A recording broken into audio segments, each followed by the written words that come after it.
ومن يضلله فلا هادي له ونشهد أن لا إله إلا الله وحده لا شريك له وأشهد أن سيدنا وحبيبنا ومولانا محمدا عبده ورسوله وصلى الله تعالى عليه وعلى آله وأصحابه وبارك وسلم تسليما كثيرا كثيرا. أما بعد فأعوذ بالله من الشيطان الرجيم. كل نفس ذائقة الموت وإنما توفون أجوركم يوم القيامة فمن زحزح عن النار وأدخل الجنة فقد فاز وما الحياة الدنيا إلا متاع الغرور. وقال الله سبحانه وتعالى إن الذين قالوا ربنا الله ثم استقاموا فلا خوف عليهم ولا هم يحزنون. وقال عليه الصلاة والسلام الكيس من دان نفسه وعمل لما بعد الموت والعاجز من أتبع نفسه هواها وتمنى على الله الأمانية أو كما قال عليه الصلاة والسلام. قابل احترام باयर बुजुर्ग और दोस्तों, अल्लाह जल्ल शानुहु मानवालुहु अपना फजल करम मेहरबानीते আমাদেরকে জুমার রাত্রে আল্লাহর ঘরে আল্লাহর রাস্তায় হাজির হওয়ার তৌফিক দান করেছে। এজন্য দোস্ত, যেহেতু আল্লাহ আমাদেরকে তৌফিক দিয়েছেন, আল্লাহ পাক আমার একটা নিয়ামত দিয়েছেন, এইটারে এমন জায়গায় ব্যবহার করতে হবে যেখানে লাগাইলে আল্লাহ খুশি হয়। এই জন্য ভাই দোস্ত, এইখানে যারা আছে পিছনে আপনারা হালকা লাগাইছেন, আপনারা মেহরবানি করে হালকা ভাঙিয়ে সামনে আসলে ভালো হয়। আর যারা মসজিদ ও জামাতের ভাই আপনারা উঠেন, উঠে আমাদেরকে বুঝাই নিয়ে আসেন। আপনারা বয়ে থাকলে কেমনে মানুষ হয়, আপনারা উঠেন দুজনে যান, ওনাদেরকে বুঝান। কারণ হলো ভাই দেখেন, আওয়াজ শোনা একটা আর তলবের সাথে শোনা একটা। বাজারে কত মাইক দিয়ে মাইসে আওয়াজ করে, কত কিছু করে, এটার দিকে মাইসে খেয়ালও করে না, আমলও হয় না। যে খেয়াল করে শুনে সে এটা কামটা করে। ঠিক এমনি ভাবে আওয়াজ পড়ার নাম আমল নয়। আওয়াজটারে আগ্রহের সাথে তলব নিয়ে শোনা, তখন যে এটা আমল। কথা বুঝতে পারছেন? সাহাবাই কেরামে ফরমাইছেন সামিনা ওয়া আতানা, শুনছি আমল করছি। আমলের নিয়তই শুনতেন, ওনারা ধ্যান লাগাইয়ে শুনতেন। জজবাই ছিল ওনাদের মানা। কিরকম মানা দেখেন, রাসূল পাক সাল্লাল্লাহু আলাইহি ওয়াসাল্লাম মসজিদের মধ্যে বললেন হঠাৎ করে, এই জিনিস বসো। তো হযরতে আব্দুল্লাহ ইবনে মাসউদ রাদিয়াল্লাহু আনহু উনি মসজিদে ঢুকতেছেন, মসজিদের দরজার মধ্যে আছেন। তো যে বলছেন আল্লাহ রাসূল বসো বলার সাথে সাথে উনি ওখানেই বসে গেছেন, ওখানেই বসে গেছে। ভাই বুঝুন তো, সেটা বসার জায়গা না, এটা তো জোকার। এখানে না দিতে আসেন না, আর এক কদমও বাড়া যাবে না। আল্লাহ রাসূল বলছেন যে বসতে বসেই গেলাম। রাসূল পাক সাল্লাল্লাহু আলাইহি ওয়াসাল্লাম যখন দেখলেন আব্দুল্লাহ তুমি যে এখানে বসলে, বলে যে রাসূলুল্লাহ আপনি বলছেন বসতে, এই জন্য আমি এখানেই বসছি, যেখানে হুকুম পেয়েছি সেখানেই বসে গেলাম। তো আল্লাহ রাসূল ওনার জন্য দোয়া দিলেন যে ওনার কতটুকু দিলের ভিতরে আল্লাহর কথা রাসূলের কথা মানার কতটুকু আছে। এই জন্য তো উনি বড়, ওনারা বড় হয়েছে। বলে যে আগে আসো, তখন আগে এসে না, এখানে আগে পড়ছেন বসতে, এখানে এটি তো মসজিদের দরজা। আরেকদিন মসজিদের পাশে একটা বস্তি ছিল, যেটা মদিনার মসজিদের মধ্যে সাথে লাগানো বনি হুনাইন, এরা বস্তি ছিল এই বংশের। এটাতে হযরত আব্দুল্লাহ ইবনে রাওহা ওখানে চলতেছেন, আসতেছেন ওই দিক দিয়ে। যেমন মসজিদের বাইরে আমরা রয়েছে, ওই দিক দিয়ে সামনের বিল্ডিং যে একটা আছে না বিশাল, ওইরকম। আল্লাহ রাসূল বলেছেন মসজিদওয়ালাদেরকে বসো, উনি ওইখানেই বসে গেছেন। ওখানে আওয়াজ হচ্ছে কানে, ওখানেই বসলেন। এরপর অন্যরাই বললেন যে ইয়া রাসূলুল্লাহ আব্দুল্লাহ ইবনে রাওহা ওইখানেই বসে দিয়েছে রাস্তা। তো আল্লাহ রাসূল খুশি হইলেন আর ওনার জন্য দোয়া দিলেন, আর বললেন যে ওনার যে আল্লাহর কথা রাসূলের মানার যে আগ্রহ, আল্লাহ পাক রব্বুল আলামিন এটার উপরে আল্লাহ করে বরকত দেন। হোক, বহুত দোয়া দিলেন ওনার জন্য। ভাই বুঝত তবলিগে এই কথাটা আগে চালু ছিল, তবলিগ শুধু জানার নাম না, মানার নাম।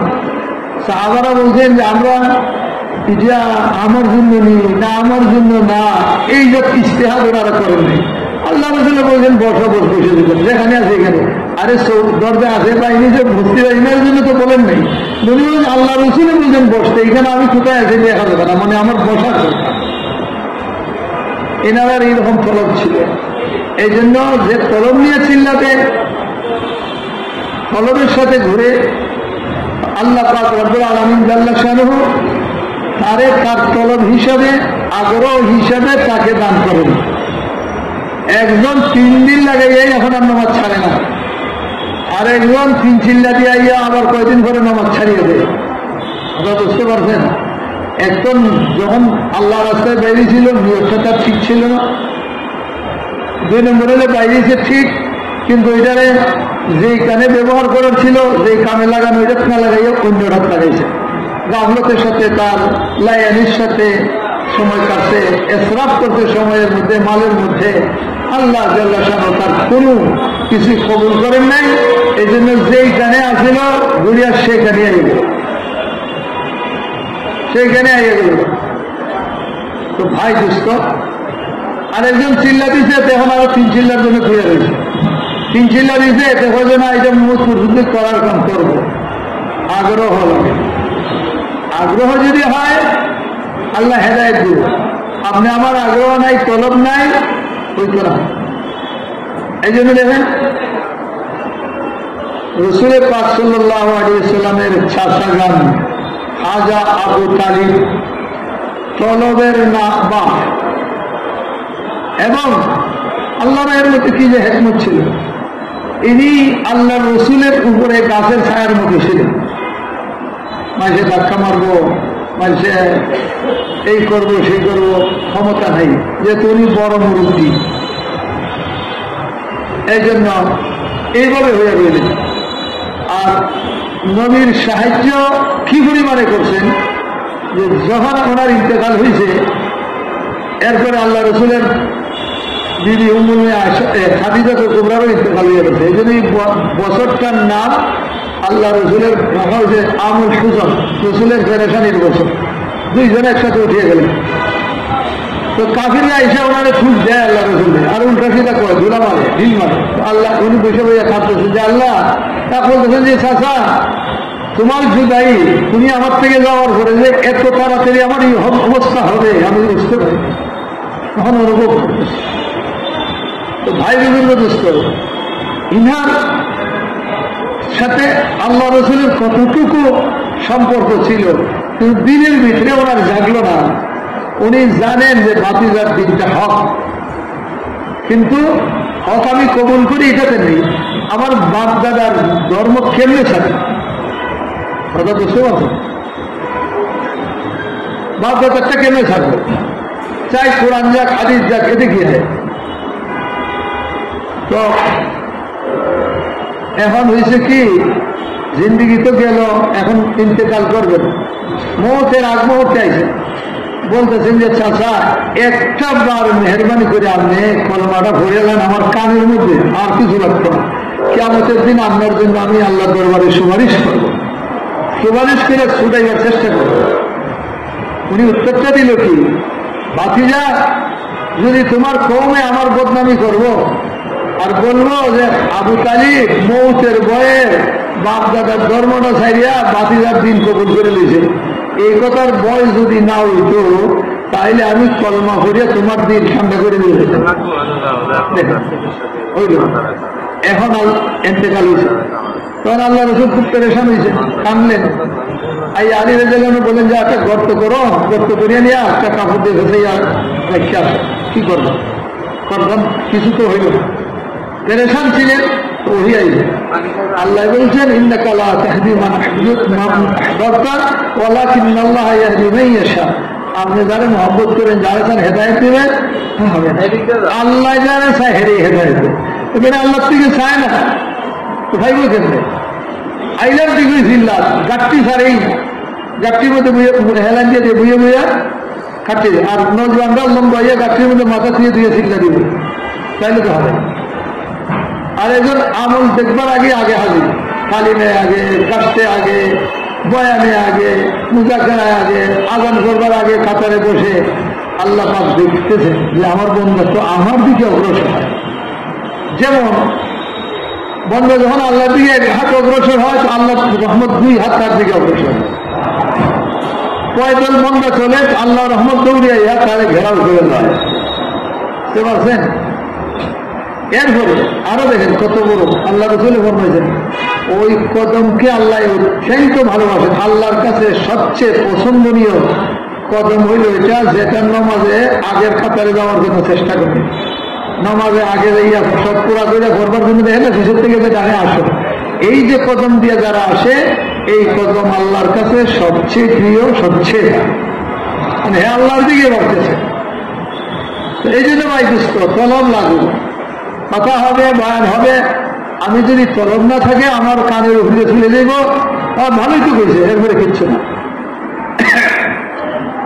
আর যদি কোনো অবস্থায় আপনার ভিতরে আগ্রহ তলব পয়দা হয়ে যায়, কাম বনিয়ে দেব, আমি যেই হোক যত শক্ত খালি তলবটা লাগবে, এইটা যদি আপনার ভিতরে জাগ্রত হয়, তলব কাম হয়ে গেছে, হেদায়ত হয়ে গেছে। হযরত উমর রাদিয়াল্লাহু আনহু মারাত্মক শক্ত মানুষ এবং ইসলাম মুসলমানের দুশমন, শক্ত। আবু জাহেল ঘোষণা বেড়েছে যে ওনার মাথা আনতে পারবো না, আউযুবিল্লাহ। মুহাম্মদ ইবনে আব্দুল্লাহ সাল্লাল্লাহু আলাইহি ওয়াসাল্লামের মাথা আনবে 100 উট দেওয়া হবে, কেউ সাহস করে না, কারণ বনি হাসিম তো ওইখানে আছে। ওই সময় তো হযরত হামজা বসে থাকবো না রাদিয়াল্লাহু আনহু, ওনার চাচা হারিসও বসে থাকবো না, স্বাস্থ্য ভাই হারিস এরা বসে থাকবো না, এরা বদলি নিব, হিম্মত করে না কেউ। তাহলে তুমি বলে আমি করবো, আমি করবো ভাই, তুই যাই, এরপরে নির্মাণ হয়ে গেছে। কিন্তু এইরকম শক্ত মানুষ, কিন্তু ওনার ভিতরে আরেকটা জিনিস আগ থেকে কাজ করতেছিল, সেটা কি, একদিন উনি দুপুর বেলায় ঘরে গেছেন, যাইয়া পাশের বাসায় গেছে, যাইয়া দেখেন দুপুর বেলায় মহিলা সব কাঠি বেঁধে লেগেছে, খেতা বালি শান্তি বাসা। উনি মুসলমান মহিলা, স্বামীও মুসলমান, গাঠি বাঁধবে। হ্যাঁ, তোমরা গাঠি বাঁধবে কেন? গাঠি বাঁধবো না, তোমরা আমরা আল্লাহর নাম লইতে দেবো না, আমরা উপরে জুলুম করা, আমরা মক্কা শরীফ ছেড়ে চলে দেবো, যেখানে আল্লাহর নাম লইতে পারি সেইখানে দেবো। এই কথা ঠিক উমর একবারে বোঝা যায় যে ওই যে বলে না মম এরকম বলে গেছে, সব যে ধার ভাবি করতে কি রে বাবা, আমরা কি করতেছি? মানুষ আল্লাহর উপর ছেড়ে দিতেছে, মানে মক্কা শরীফ ছেড়ে দিতে যায়, আর আমরা ছেড়ে যায় না, সেটা থেকে আমরা খুব খারাপ মানুষই হয়ে যাবে। আর ইসলামী বা কি, মুহাম্মদ সাল্লাল্লাহু আলাইহি ওয়াসাল্লাম কি লই আইছে, ওই হযরত ওমর ঘরে ফিরে আইছে, কিন্তু আইসের সময় আর ওনার ওই জজ বাড়ানো ওই মান পড়িয়ে গেলেন, দুর্বল হয়ে গেলেন। কি ব্যাপার, কি হইতেছে এটা, কি আমি নেতার উপরে আছি, কি হক, আমি তো এটার হক মনে করি না, হেরাকটা হক, হেরা কেন দেশটা ছেড়ে দেয়, হেরা কেন আমরা বাদকে চলে যায়, আমরা মানুষে আমরা কারণে যায়, এটা তো হইতে পারে। ওই দিন থেকে মর্মা হতো স্বামী আইসে, কিন্তু হালতটা উমরের কি ছিল, ওনার স্বামী আইসেন ঘরে, বলে উমর আইছিল আজকাল, কি হয়েছে, আমার ভিয়ে আসছে, আমি কই যাবো, আমরা কাটছি কেন, বলছি আমি মক্কা শরীফ সাইডে চলে যাবো, তোমরা আমাদের উপর জুলুম করো। এই কথা শুনে দেখলাম উমরের চোখ দিয়ে ভানি করতেছে। তখন ওনার বেগম সাগরে করতেছেন সাহাবি, বলেন যে আরে তুমি ঢুকাই পড়ছো, হাত কাপ ওনার বাঁধে না, হাত কাপের গাটা মুসলমান হয়েছে, যদি কেউ কয় মান্য উমর মুসলমান হইব, এটা বিশ্বাস করা যায়। এত বড় উপর দিক দিয়ে, কিন্তু ভিতর দিক দিয়ে ওনারে মারতে ছিল যায়। কি হইল, কোন দেশে কি কাম করতেছি আমরা, আমরাই কি হক, ওই জন্য উঠে যায়, উনি মনে করেন আমরা হক কেন হয়ে আছি, পুত্তলিকের পূজা করাই হক। আবার হিটায় মারে যে হিটের কি, এটা কি এর চেয়েও দামি হইল, হারাইতেছে এটা হিটের কারণে দেশ ছেড়ে দেয়। এখন যখন ওনারে আল্লাহ রসুলকে শহীদ করার জন্য যাইতেছেন, রাস্তা করছে, বাধা দিছেন, সাদ রাদিয়াল্লাহু আনহু ঘুরে, সাদ রাদিয়াল্লাহু আনহু তো বিশাল আল্লাহ রসুলের মামা, ইনি তো বাহাদুর, ইনি থেকে কম না। উমর যখন ওনার সাথে মানে উনার হামলা করতে চাইছিলেন, দৌড়ে তলোয়ার নিয়ে হামলা করতে, তখন চিন্তা করলেন যে দুইজনে লড়াই করেছে, আরে উমর নিজের ঘরে গিয়ে খবর লো, অন্যের খবর লইতে বলে কি হয়েছে, তোমার বোন আর বোন যাওয়াই দুজন মুসলমান হয়ে গেছে। এই যে ওনার গুসা উঠছে, এখন এই দিকসাই এগিয়ে গেছে, আর এই দেখি এখন আরো করে ভাবিল যাইয়া শোনেন দরজা বন্ধ, ঘরের ভিতরে হযরতে খাব্বাব বিন আরত রাদিয়াল্লাহু তাআলা কি করতেছেন, ওনারা কোরআন শরীফ শিখাইতেছেন, কোরআন পড়াইতেছেন। যেই উমর ঠক ঠক করে আওয়াজ দিয়েছেন দরজা খুলো, উনি ফালাই গেছে খুনার মধ্যে লুকাইছেন যে ভাইলে তো ভাই নাই, তলোয়ার ফালাই দিব। গিয়ার দরজা খুলে দিয়েছেন বোনে, বোন জামাই যাই বোন জামাই করে ভিডিও শুরু করে দিতেন। তো বইন তো হাত তাদেরই বেশি, তাই যেরকম হাত তাদের বেটা এই যেরকম মহিলাও তো এরকম যাই বাধা দিয়েছেন ভাইরে থামা। ভাই গুসা ছিল তো থাপ্পড় মেরে দিয়েছেন, যেন চাপ্পড় লাগাইছেন মুখ দিয়ে রক্ত বেরিয়ে গেছে। বইনে কইয়া উঠছেন শুনো শুনো ভাই, কেউ যদি একটা দিন তার জন্য ভালো মনে করে তাইলে সেটা যদি সে পছন্দ করে তার জন্য নেয় তো কার কি বলার আছে, আমরা মুসলমান হয়েছি যা করবার করে না। এই কথা যখন কইছেন সত্য হয়ে গেছেন বোন, আস্তে করে ভাই থামে গেছে। তাই না কইতেছে তোমরা যে করছিলে এটা কি আমার একটু দোয়া আমি করি। বইনে কি বলে, না দেওয়া হবে না, তুমি জানাবর থেকে গোসল করো না, পবিত্র হও না, না ফাঁকে করতে পারবে না, এটা আল্লাহর কালাম, ফাঁক হইয়া করতে হইব। কেমনে ফাঁক হয়ে দিব, গোসল করতে হইব। এই লোকনার জজ্বা উঠছে, ওলামায়ে কেরাম ফরমাইছেন এই উমরের ভিতরে পুরা তলব পয়দা হয়ে গেল। এটা আমার ঘুরে দেখতে হইব, এটা এগুলো দেওয়া যায় না, ফাঁক হইয়া দেখতে কেমনে ফাঁক হইব, গোসল করে গিয়া ভানি আছে ওইখানে গোসল করো। আসলে তোমার কষ্ট স্বীকার করলেন, ভানি উঠাইলেন, গোসল করলেন, গোসল করিয়া কাপড় পাল্টাইয়া ইয়া হাজুরেছেন, আমার দেওয়া তো দেখতে হইবে না। এই যে তলব হইল আল্লাহ পাকে সাথে সাথে তার হেদায়েত দিল। যখন সূরা কাহফ পড়তে ইন্নানি আনাল্লাহু লা ইলাহা ইল্লা আনা ফা'বুদনি কইছেন, নরম হয়ে গেছেন, দিলে ঈমান ঢুকে গেছে। বলেন যে বলেন আমল নিয়ে চলো মুহাম্মদ সাল্লাল্লাহু আলাইহি ওয়াসাল্লাম, জলদি নিয়ে চলো। গেলেন ওইখানে হযরত দেখেন যে যেরকম হয় আগে এরকমই পরেও থাকে। আল্লাহ রাসূল বলেন যে জাহিলিয়তের মধ্যে উত্তম, ইসলামে উত্তম হয়, বাহাদুরি থাকে। এই গানে যাইতেছেন, আমার মুসলমানের ভয় হয়েছে, তোর অর্থ কাহাতলি যাইতেছেন, আরো এখানটা বঞ্জামা হয়তো সাথে ছিলেন, আর মুসলমানের ভয় পাইতেছিল এনে হামলা করবে তো রসুলের করেছে।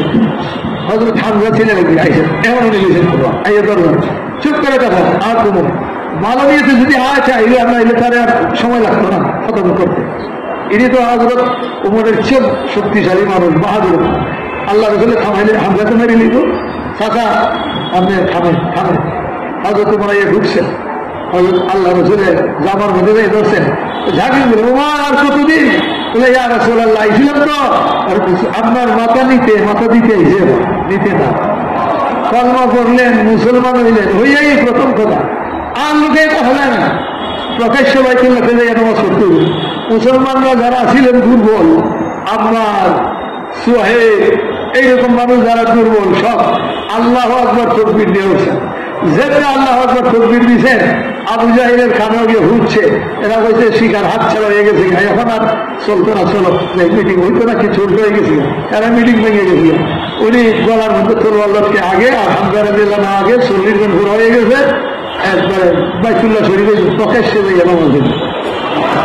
ভাই বুজুর্গ দোস্ত, আমাদের তলব নেই। তলব মিলে যে কেউ নোংরা মানুষের যদি তলব মিলে থাকে আল্লাহ তারা হেদায়েত দেয়। এই জন্য ভাই সবসময় আমরা তালিব, যার মধ্যে তলব খতম হইয়া যায় সে যত বড়ই হোক তার অবনতি শুরু হয়ে যায়। আর যে তালিব হয় সে যত বড় হয় আরো বেশি বড় হয়, আরো হয়ে ওঠে, আরো বেশি হয়ে ওঠে। আর দিন এটা এবং এটার শেষ পর্যন্ত কেউ বুঝতে পারবে না। ঈমান এত বিশাল, কেউ বুঝতে পারবে না। রাসূল পাক সাল্লাল্লাহু আলাইহি ওয়াসাল্লাম আল্লাহরে যেই রকম চিনছেন আর কোন নবী রাসূল চিনতে পারেন নাই।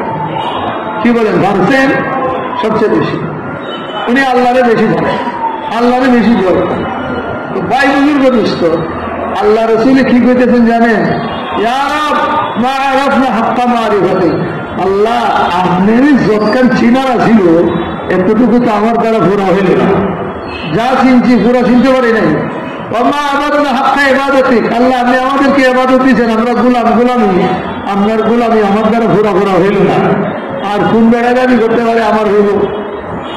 এই জন্য আল্লাহ রসুল তো উচ্চ করছেন, আরো হায় পিলে আল্লাহ আরো উপরে পৌঁছে দেবে, এক মালে পৌঁছে দেবে। তো ভাই বুজুর্গ দোস্ত, আল্লাহ পাক রব্বুল আলামিন আমাদেরকে ইমানের মজলিসে বসাইছে। এই জন্য শুরু থেকে শেষ পর্যন্ত যদি তলব থাকে তার ইস্তেঞ্জায় করবে না, উঠতে যাওয়ার মশলা আসবে না। আর যদি তার তলব না থাকে কিছুক্ষণ করে উঠতে যাওয়ার যোগ্য করে দেবে। এই জন্য ভাই জুতা লিয়ে দেব, নাইলে আজান শুনলে বাইরে চলে দেব। আর না হয়তো 2 ঘন্টা কেন 3 ঘন্টা কেন? ওই যে মানুষ দেখেন না, প্রত্যেক ধ্যান সাপের খেলা দেখায়, আইছিল যে বাজার নিত, বাজার ঘুরিয়া ইসে সাপের খেলা দেখতে দেখতে রাত্র 2-9টা, এখন বাজারও নাই কিচ্ছু, ওই সবজি টবজি নষ্ট করে দিয়েছে, এগুলো লইয়া নিজের কাছে গিয়ে হাজির হয়েছে, কারণ ওর ধ্যানই নেই। তো মায়ার বুজুর্গ দুষ্ট, এই জন্য ধ্যান যখন থাকবে, আল্লাহর কাছে আমার চাহাত থাকবে, আল্লাহ তালিবরে কোনোদিন বঞ্চিত করে না। আল্লাহ আমরা প্রত্যেকে তৌফিক দান করব, শুরু থেকে শেষ পর্যন্ত থাকবো ইনশাআল্লাহ। ভাই দোস্ত, আল্লাহ পাক রব্বুল আলামিন আমাদের খালিক, আল্লাহ আমাদেরকে বানাইছেন। কে বানাইছে ভাই? আল্লাহ বলতেছেন, আমরা ছিলাম না। আল্লাহ তাআলা ইনসানি হিনুম মিনাদ দাহরি লাম ইয়াকুন শাইআন মাযকুরা। ইনসানের উপরে এমন একটা জামানা গেছে, সে আলোচনার কেউ ছিল না এই জগতে। ইনি আমি আপনি 100 বছর আগে কেউ আমাদের চিনত না, কেউ ডাকতো না, মা বাবাও জানতো না। সামনে আবার 100 বছর যখন হবে, আমরা এমনি ভাবে এই দুনিয়ার থেকে ভোলা হয়ে যাব, কেউ আমাদেরকে আর স্মরণ করার থাকবে না। হয়তো নাতি প্রতি রব্বির হামহুমা করে যদি একবার ত্যাগ করে বাগান, আর না হয়তো এমনি খতম হয়ে যাবে। তো ভাই বুজুর্গ দোস্ত, আল্লাহ আমরা বানাইছে, ওই আল্লাহ আসমানও বানাইছেন, জমিনও বানাইছেন। আসমানের উপরে নিচে যা কিছু আছে সব আল্লাহ বানাইছেন। কে বানাইছেন? বানানোর দাবি আল্লাহ, খালিকু কুল্লি শাই, আমি সব কিছু বানাইছি। আল্লাহ হযরত জিবরাইল আলাইহিস সালামকেও বানাইছেন, আবার আল্লাহ মশারও বানাইছে। আল্লাহ পাকে আল্লাহর আরশ উঠানেওয়ালা সেই 8 ফেরেশতা আল্লাহ বানাইছেন, পৃথিবীটাকেও আল্লাহ বানাইছেন, সমুদ্র আল্লাহ বানাইছেন, সবকিছু আল্লাহ বানাইছেন, খুদাও আল্লাহ বানাইছেন, আলবাদের সবকিছু আল্লাহ বানাইছেন, হায়াত মওত সব আল্লাহ বানাইছেন। কিন্তু ওই খালিকার মালিকে 2টা বিষয় এমন আল্লাহ দিচ্ছেন, যে 2টা বিষয়ের মধ্যে খালিক আর মমলুক, অর্থাৎ আল্লাহ আর বন্দার মধ্যে কোনো দ্বিমত নাই, বন্দা এবং আল্লাহর একই মত। কথা বুঝতে খেয়াল করে বুঝলেন, তা আসান হবে। শুরুতে এমন 2টা বিষয় আল্লাহ বানাইছেন, যেটার মধ্যে বন্দা আর আল্লাহর মধ্যে কোনো দ্বিমত নেই, একমত। এরপরে 2টা জিনিস আল্লাহ এমন তৈরি রাখছেন, যে 2 বিষয়ে বন্দা আর আল্লাহর মধ্যে দ্বিমত হয়ে গেছে। বন্দা চলে একদিকে, আল্লাহ বলেন আরেকটা, যার কারণে শক্তি যার বেশি জয়ী কে হয়, শক্তিশালী হয়, আল্লাহ সর্বশক্তিমান। আল্লাহ ইন্নাল কুওয়াতা লিল্লাহি জামিআ, সমগ্র কুওয়াত শক্তি আল্লাহ। তো ভাই দোস্ত, আল্লাহর শক্তির সাথে কারো মোকাবিলা করার নাই, এই জন্য বন্দা হারিয়ে যাচ্ছে, আল্লাহটাই চলতেছে।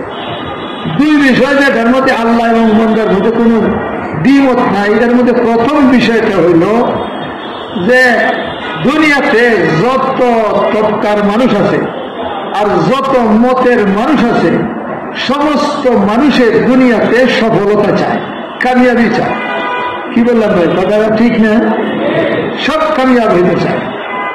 দেখেন আপনি একজন ইহুদি, আরে যদি জিজ্ঞাসা করেন যে ভাই দুনিয়াতে এত শৃঙ্খল বিশৃঙ্খল তোমরা করতেছ, তুমি কি চাও? আর আপনি আমরা সফলতা চাই। একজন নাসারা জিজ্ঞাসা করেন যে তারা এই বেহায়াই নিয়ে দুনিয়াতে ঘোষ কেন, বেহায়া কোনো কেন? তবু কি জানেননি, হয়তো আমরা এর দ্বারা সফলতা চাই, কামিয়াবি জানেন। একজন যিনি হাজারো মূর্তির পূজারী, তারা জিজ্ঞাসা করেন তুই কি চাস? হয়তো আমি তো সফলতা চাই, এই জন্যই তো এখানে বুঝবে। যে বুদ্ধ হেরে জিজ্ঞাসা করে, হে ভাই আমিও সফলতা চাই, যে আল্লাহরই মানে না, খালিক মালিক কিচ্ছু নাই, কিন্তু এদের আকলও নেই। সেটা বুঝছেন না, এদের কোনো আকলও নেই, কেমন নাই না। তাহলে মানুষ কেমন হইল? মানুষ আগে বান্দরা ছিল, এরপরে কি হয়েছে বলে লেস করি এটা মানুষ হয়ে গেছে, এটা হাজার হাজার বছর লাগালাগি করতে করতে গেছে গিয়ে এটা লেস করি হয়ে গেছে মানুষ। কিন্তু এরা বুঝতে পারে নাই যে আল্লাহ পাকের বন্দা এখানে যদি তৈরি হইব, এদের সামনে আমরা টিকতে পারবো না। ইমাম রাজির মতো মানুষ, ইমাম গাজালির মতো মানুষ, রহমতুল্লাহ আলাইহি এনাদের মতো মানুষ আল্লাহ মুসলমানের মধ্যে বানাইল। এনারা বলছেন শুনো তোমার কথাই মানলাম, বান্দর মানুষ লেস করে মানুষ হয়েছে, বান্দর প্রত্যেকে হয়েছে এটা বোঝা হবে। এখন তাই তুই দিকের একদিকে দেখি কইতেই বলছে বান্দর আগে মানুষ ছিল, এটার লেস লেগে হয়ে গেছিল বান্দর, এরপরে লেস করে হয়েছে আবার মানুষ। এটারে ফলসফার ভাষায় বলে দৌড়, এক কথারে ঘোরানো, এটা বাতিল, এটা অশুদ্ধ, এটা শুদ্ধ না, এটা বাতিল, আসলে এটার কোনো মানে না।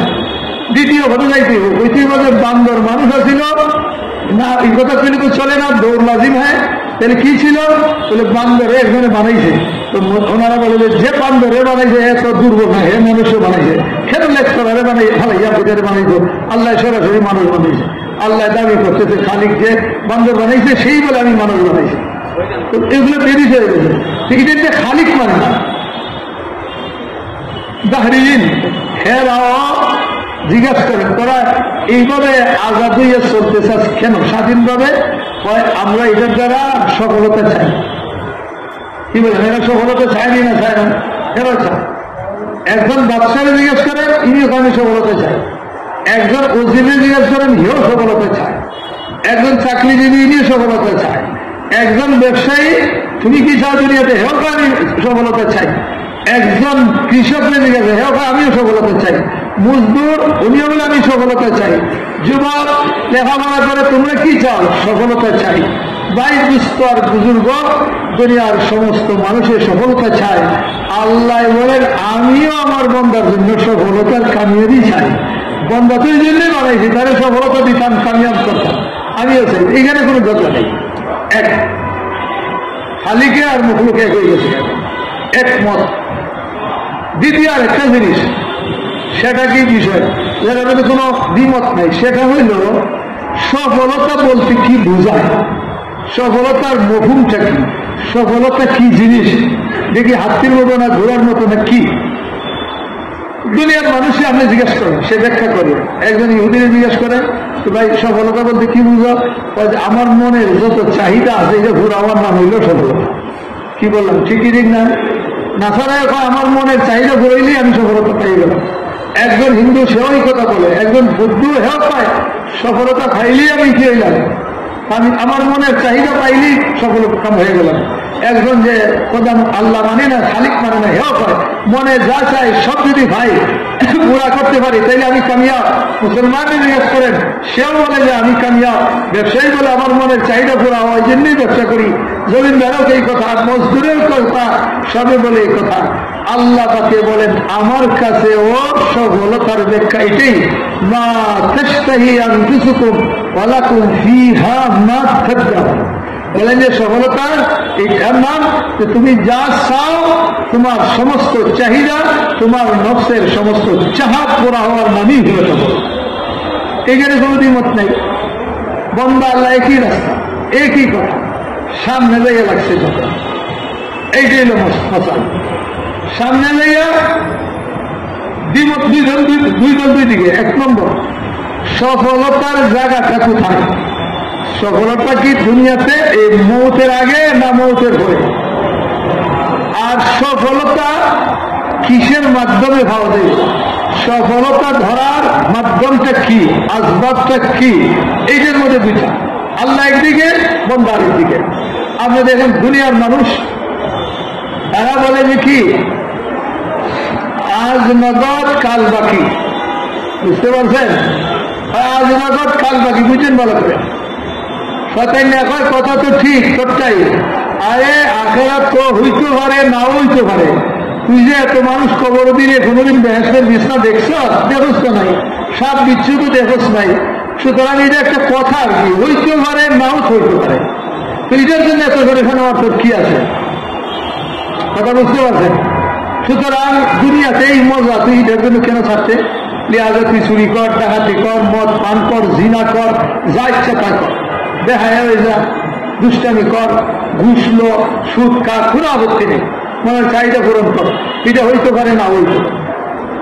কথা বুঝতে পারছেন? হযরত থানভী রহমতুল্লাহ আলাইহি এটার একটা জবাব দিয়েছেন, তোমার কথা আমি মানলাম, হইতে পারে না হইতে পারে। এক বেচারা সে বেচারা কয় যে হইতে পারে নাও তো হইতে পারে। এই কথার উপরে সে সতর্কতামূলক ভাবে সে পুরা প্রস্তুতি নিয়ে কবরে গেল। যদি না হয় তো এমনি গেল ভাবইয়া, আর হইয়া গেলে তো তার পুরা প্রস্তুতি আছে।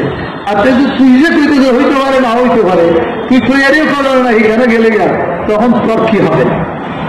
তখন কি হবে?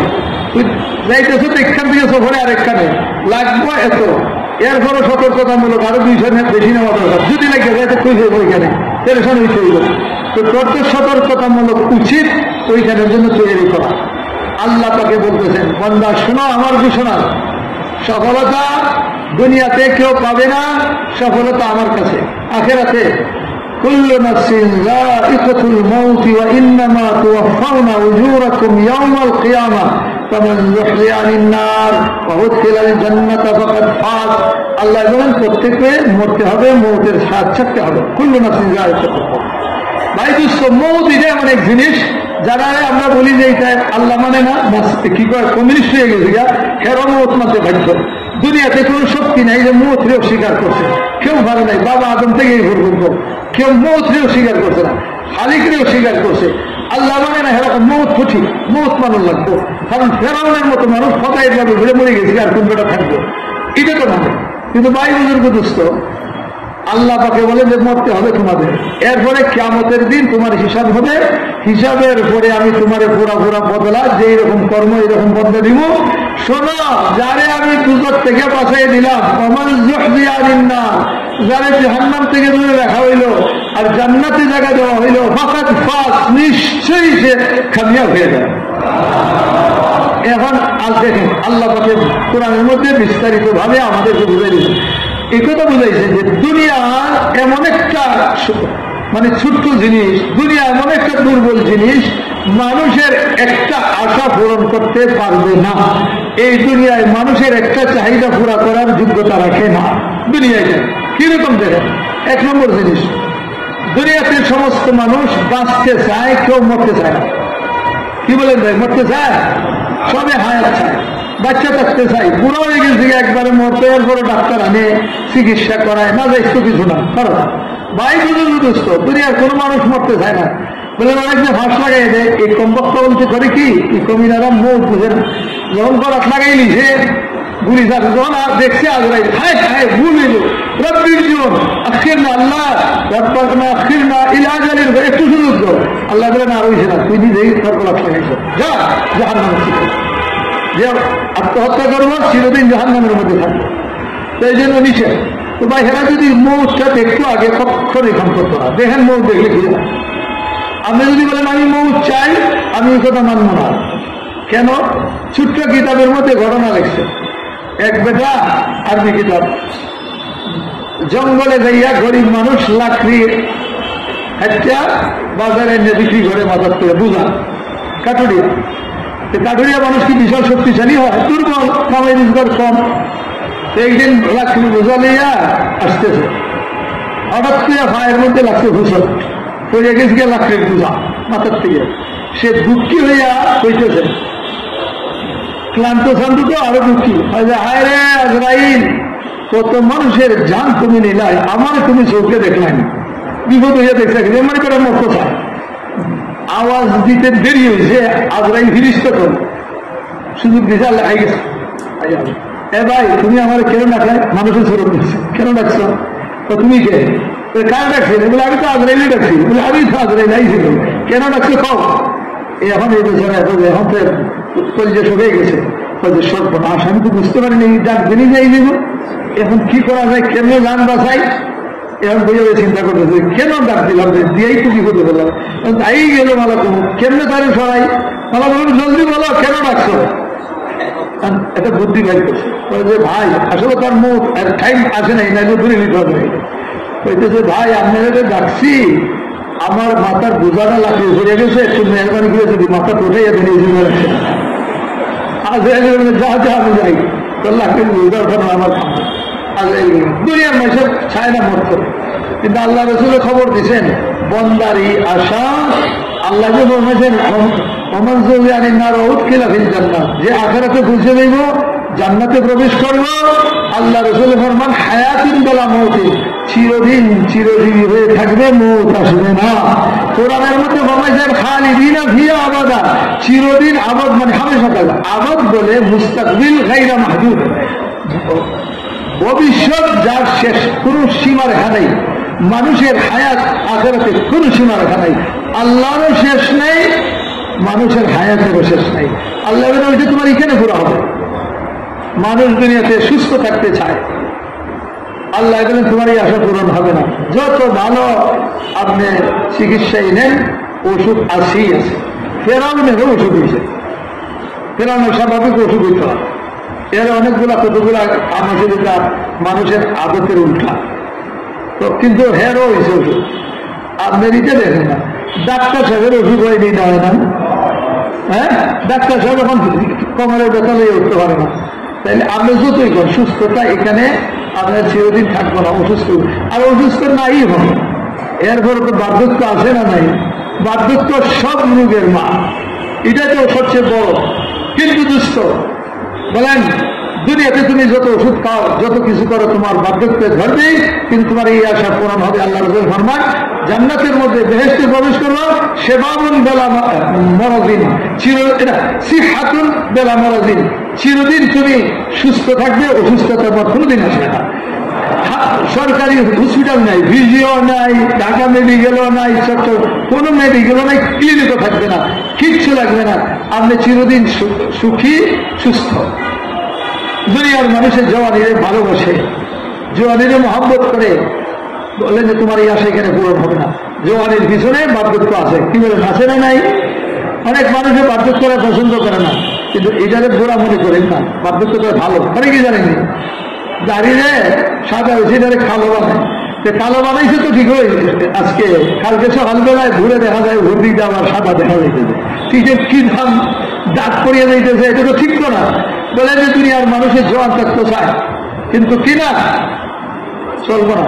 শুনে বার্ধক্যরা কেন ভালো বললাম?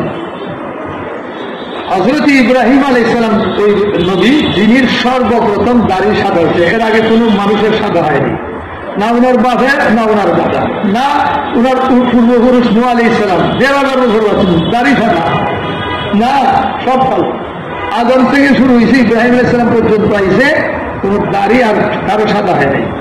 ইব্রাহিম আলাইহিস সালামের দুই একটা যখন দাড়ি সাদা হয়েছে, আয়নার মধ্যে দেখিয়া আশ্চর্য হলেন, দেখি বলেন মা হাযা ইয়া রাব্বি, দেখি আল্লাহ আল্লাহ খলিল ইব্রাহিম খলিল, শোনো আযা ওয়াল খলিল, আমার পক্ষ থেকে তোমার আমি সম্মান দিলাম, এখন মানুষে তোমার সালাম দিব, তুমি সম্মানিত।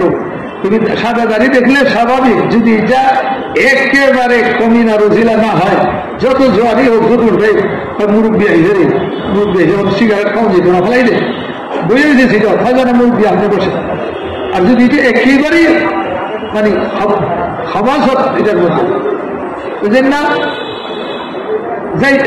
যাইতেছেন ইমাম আবু হানিফা রাহমাতুল্লাহ আলাইহি, বাচ্চারা খেলে না, খেলতে এরা খেলে জিনিসটাকে ভরে গেছে রাস্তার কিনারে, সব উঠছে হুজুরাইতেছে, হুজুরাইতেছে, একটা হয় আর খেল হুজুর গিয়ে হ্যাঁ আর সে বল, এটা উনি দেখছেন, শুনছেন, শুনে পেয়েছেন যে এই বাচ্চাটা বলো তো জিনা হইল, তার বাপের ঠিকানাই নেই, ঠিক ঠিকানা নেই।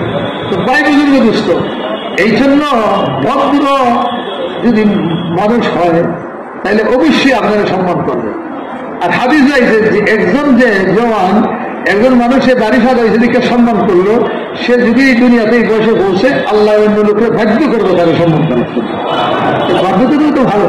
তো ভাই দুস্থ, আল্লাহ রাসূল ফরমাইছেন যে তুমি আখিরাতে যাও, তোমার এই আশা পূরণ হইতো না, তুমি যত জোয়ান থাকতে চাইলে বৃদ্ধ হয়ে যাবা, কিন্তু আল্লাহ এটা পুরা করবো কোথায়? আখিরাতে, বেহেশতে। কি হবে? সেবাবুন বেলা হরমিন, চিরদিন চির জওয়ান থাকবে, বার্ধক্য ধরবে না। আল্লাহ উৎসাহ দেন আমরা লিমিসে আজা ভালি আমার আমিল, ওই রকম জওয়ানির জন্য, ওই রকম সুস্থতার জন্য তুমি আমল করো। কি করতেছো? এটা 2 দিন পরে জায়গা শেষ হয়ে যায়। কিরকম আপনি জওয়ান হইবেন শুনেন, রাসূল পাক সাল্লাল্লাহু আলাইহি ওয়াসাল্লাম ফরমান বলে ওমরে ঈসা, ঈসা আলাইহিস সালামের বয়স 33 বছর, 34 হবে না, কোনদিন 34 হবে না। আমরা তো চিরদিনই থাকবেন, কিন্তু 33। একটু যদি ম্লান করে তাহলে কি হলো জানেননি? শুক্রবারে বেহেশতে বাজার, ওইখানের মধ্যে প্রত্যেকের জন্য কুর্সি লাগানো থাকবে। এইখানের মধ্যে আল্লাহর মজলিস হবে, সমস্ত ইমানওয়ালা সব ওইখানে হাজির হবে। কিন্তু এক যেমন আমরা পার্লামেন্ট মন্ত্রী সব হইলে তো এক মন্ত্রী পিছনে আরেক মন্ত্রী বহন লাগে, ওইখানেই খারবার নাই, সব মুতাকাবিলিন। এই মজলিস কত বড় হবে, এইটাতে কিরকম হবে আল্লাহ ব্যতীত কেউ জানে না। ওইখানে আল্লাহর দিদার নসিব হবে, সবে সজিদা মারবো আল্লাহ। এরপরে আল্লাহ এক বন্দারে আনবেন, এক বন্দারে হাজির করাইয়া বলবেন, বন্দা তুমি এই এই অপরাধ করো নাই। বন্দা বলে ধরাই তো হয়ে গেলাম, আইসি তো বিষয় হলো বিপদের মধ্যে বললাম, আল্লাহ সামনে আর খুব মিশা কথা চলতো না। মানে হে যুক্তি করে যে আল্লাহ আপনি কি আমার মাফ করেন নাই? এখন আল্লাহ বলেন হ্যাঁ, আল্লাহ খুশি। হ্যাঁ বন্দা, যদি মাফ না করতাম তুই কি মজলিসে এসে হাজির দিতে পারতে? যাও যাও, প্রত্যেক তোমাদের যাও, দিদির সাথে দেখা করো, ঘুরো। এই বৃষ্টি শুরু হয়ে গেল নূরে, এমন বৃষ্টি হবে বাজার আছে, কেউ বেচনেওয়ালা নাই, যদি কেউ কিছু মনে যায় দরকার তো নাই, নিতে বুঝা বইয়া যাও যাই। এখন দিদির বেহেশতে পৌঁছে বেগম সব দিকে পেতেছে, আমি সুবহানাল্লাহ, আপনার জওয়ানের দিকে আগের চেয়ে অনেক বাড়িয়ে গেল, সৌন্দর্য দিকে অনেক বাড়িয়ে গেল। আসলে এই দাক্তা হুসনান ওয়া জামালান, একটু আগের চেয়ে তো আপনার অনেক সৌন্দর্য, অনেক জওয়ানি বেরিয়ে গেছে। এখন বিবিতে একটু মান করে গেছিল, যদিও উনি হাওয়ার মতো সুন্দর। হাওয়া আলাইহিস সালাম হইলেন পৃথিবীর সমস্ত মহিলারা একদিকে নিয়ে সৌন্দর্য জমা করলে উনি এর চেয়ে বেশি থাকে। আর হীরার চেয়ে এখন আপনার বিবি কেমনি বেশি বলেন, যখন বিবির দিন এটা আইসে এমনি ওই জান্নাতের মধ্যে বৃষ্টি শুরু হবে, নূরের বৃষ্টি হবে। দেখতে দেখতে স্বামী বলে সুবহানাল্লাহ, তুমি দিকে এখন 1000 গুণ বাড়িয়ে গেছো সৌন্দর্য, 1000 গুণ লম্বার মতো তোমার বাড়িয়ে গেছে। এইখানে ভাই একটা কথা চিন্তা করেন, হাদিসের মধ্যে আছে যে বিবি বেহেশতে থাকার মধ্যে আপনার ঘরে থাকবেন, ওইখানে থেকে আল্লাহরে দেখবেন, আর পুরুষরা মজলিসে যাইবে। তাইলে কেমনে দিনদার মানুষ ওনার বিবিরে লিয়ে মার্কেট করতে যায়, কেমনে বিবিরে লিয়া কয়ে হোটেলে ভাত খাইতে যায়। আরে দিনদার মানুষ তো ডাক্তার নির কাছে জেনে যাও তো ভয় পায়, আরে বাবা কোনো বেপর থেকে নিয়ে হয়ে যায়। কারণ মহিলাদের জন্য আল্লাহ কথা খরচ করছে।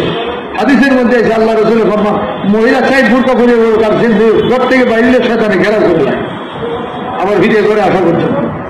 তো ভাই আর বুজুর্গ গ্রস্ত, তো এটা মধুতে বললাম, দেখেন ওই কেন বেহেশতের মধ্যে মহিলারা ঘরে থাকবে, নূরের বৃষ্টি এখানে হবে, আর হেরা এরা বেহেশত থেকে স্বামীরা যাইব আবার আইব, এই হবে। তো ভাই বুঝত ঈসা আলাইহিস সালামের বয়স এটার মধ্যে বাড়বো, জওয়ানি কমবে না, বয়স বাড়বে না। 2 নম্বর, আপনার শরীরটা কতটুকু হবে। এখন মানুষে কয় কি যে আরে নাতি রেখে খাইছে ট্যাবলেট, এটা একটা নাতি একটা হয়েছে, এটা দেড় মানুষের বলে স্বভাবিক, লম্বা হওয়ার পছন্দ করে। আঘাতে এই কারবার নাই, দেড়ার দূরত নাই। ফুলে আবি কুমার সিদ্ধনা যারা প্রত্যেককে আল্লাহ আদম আলাইহিস সালামের সমান 60 নম্বর বানিয়ে দেব।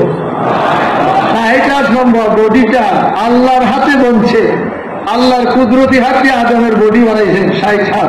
সেই বডিটা যে কত সুন্দর হবে, এই জন্য কারণ কি দোস্ত, এই দুনিয়ার যে শরীর, এটা দিয়ে বেহেশতের নিয়ামত ভোগ করার কোন যোগ্যতা নাই। যেই দুনিয়ার বডি, এই দুনিয়ার ফ্যাট, 1 গ্লাসের পরে 2 গ্লাস শরবত খাইলে 3 গ্লাস আর খাওয়ার যোগ্যতা থাকে না, 2টা আন্ডা খাইলে 3য়টার খাওয়ার যোগ্যতা রাখে না। তো এই বডি দিয়ে আপনি জান্নাতের নিয়ামত কেমনে ভোগ করবেন? এই জন্য আল্লাহ প্রত্যেকের 60 লম্বা শরীরটা দিব, বাবা আদমের মতো। আপনি আর নাতি দুটাই সমান, নাতিরে কইতে পারবে না তুই বাচ্চা হয়েছ কেন, তুই লম্বা হয়েছ কেন, এই খারবারই নেই, সমান, চেহারাও সমান, বডি সমান, সব দিক দিয়ে সমান। এরপরে ফরমাইছেন হুসনে ইউসুফ, ইউসুফ আলাইহিস সালামকে আল্লাহ যেরকম সুন্দর বানাইছিলেন প্রত্যেকের, এই জন্য কালা মানুষ বেহেশতে হইত। আল্লাহ রসুলে ফরমাইলেন যে কালা মানুষ বেহেশতে যাইব না, বুড়ি খানতে আছে। এটা কি কয়, একজন কালো আছিল উনি খানতে আছে, তাহলে তো আমি এখন যাচ্ছি না। আল্লাহ রসুল হাসির বন্ধ করছেন ওরা, তাহলে শোনো শোনো শোনো, কালো মানুষ কি তুমি বেহেশতে গেলে ইউসুফ আলাইহিস সালামের মতো সুন্দর হয়ে যাবে। তুমি কালোই যাইবে না বেহেশতে, তোমার কালো নিতে না। আল্লাহ যদি তোমার কালো ঢুকাই যেত তো সবই তোমার হাসছি যা হাসছি, এই কারবার নাই। সব হুসনে ইসু আলাইসালামের মতো সুন্দর। কথা বুঝতে পারছেন? এখন ইসু আলাইসালাম কত সুন্দর আমরা না বলি, সুবহানাল্লাহ বলি, কিন্তু যারা হযরত ইসু আলাইসালামের একবার দেখছে এরা বুঝতে পারবো। জুলাইখানে ব্যাপক নাম হয়ে গেল। এই সময় তো হযরত ইউসুফ আলাইহিসসালাম যারা জওয়ান হইতেছে, দাড়ি ভুপিটা ওটা শুরু হয়েছে, পাক্কা জওয়ানি এখনো আসে নাই, ওই বয়সের কথা। হযরত ইউসুফ আলাইহিসসালামের উপরে ফেদা হয়ে গেল আজিজে মিসরের বেগম সাহেব। এখন সারা মিশরের বাজারে বদনাম ছড়াইছে, কি এরকম রাজ আমরা রানী, এটা একটা গোলামের উপরে বলে হাসি হয়ে গেছে।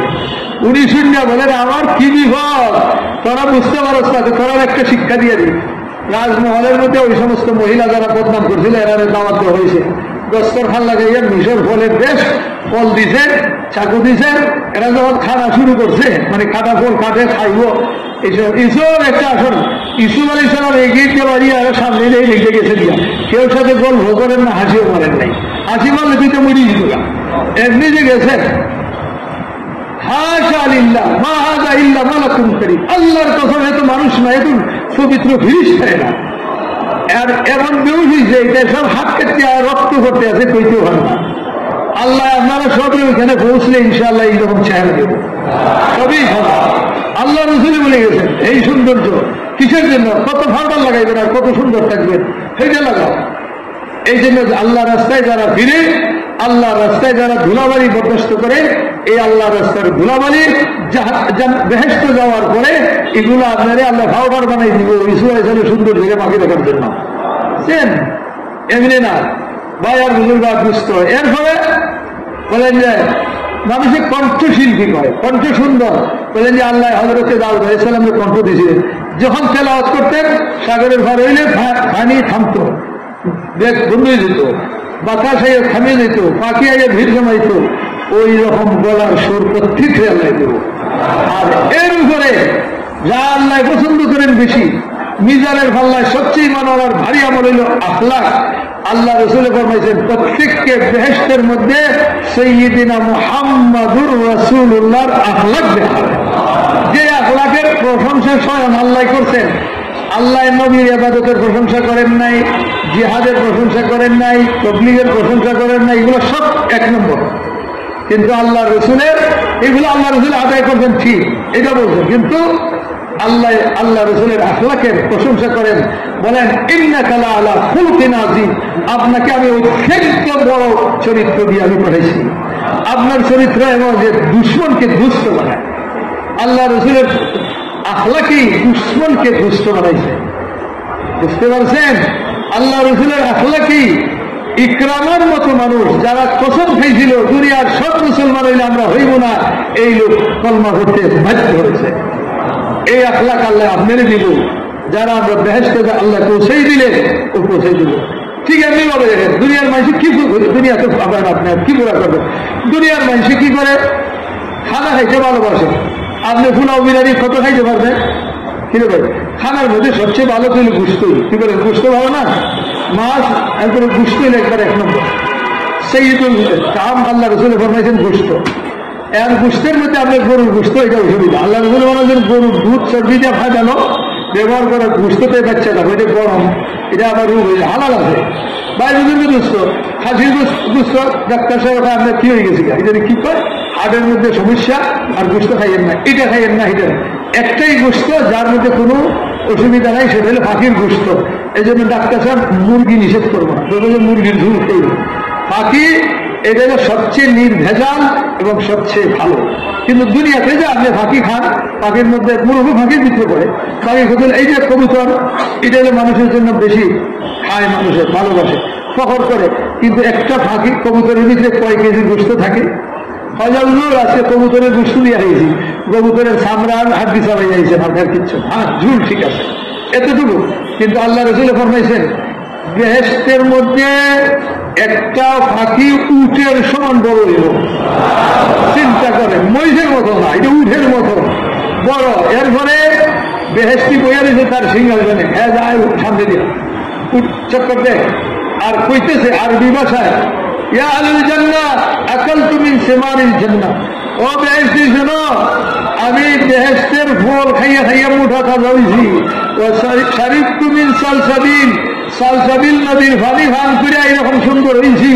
আর এই বেহেশতের সেই সুঘ্রাণ আর মনোরম পরিবেশে আমি লালিত পালিত, তুমি কি আমারে খাইতে তৈরি আছো নাকি? এখন চিন্তা করেন আশাটা কিভাবে আল্লাহ ঘোরা করে হুশ থাকলো। এখন ফাঁকি দেখলে দরের দেখলে হুশ থাকে না, বন্ধুগুলো একই দৌড়ে ধরতেও পারে না, গুলি একটার গুলি ভাষটা মানে ওইখানে কিচ্ছু লাগবে না, তীর লাগবে না, ধনুক লাগবে না, পাখির দ্বারাই আপনার হেলিকপ্টারের মতো মানবো নাইলে আরবিতে কথা কইতেছে। এই কথা শুনলেই তো বেশি ভাগ হয়ে গেছে খাইতো, বাস এক্সাইটার এটা কবা পাওয়া শুরু। বেশি খাইতে আছে খাইতে আছে খাইতে আছে, দিন যায় বছর যায়, 40 বছর পর্যন্ত খাইতেছে। এরপরে যখন হাত ধরা দিছে এইখানে টিস্যু দিবারও লাগতো না, এরপরে হাত ধরা দিছে পরিষ্কার। এমনি ফাঁকি আস্তে করে চিন্তা হইয়া ঘুরে চলে গেছে গা, সবাইয়ের কোনো দরকার নাই। ওইখানে আর আপনার কেউ লাগতো না, খাদিমও লাগতো না, গেছে গা। আল্লাহ বলেন তোমার ওই গুস্ত খাওয়ার জন্য ফাঁকি তৈরি করে রাখছি। এমন ফাঁকি এমন গোস্ত খাওয়াইনো যেটা দেখলে তুমি অস্থির হয়ে যাবে, খাইবার জন্য অস্থির হয়ে যাবে। এই মুখের মধ্যে ভাঙি ওই রকম ফাঁকি, দুনিয়ার ফাঁকির মতো না। এরপরে দুনিয়ার মানুষে কি বলে ফল খাইতে ভালোবাসে।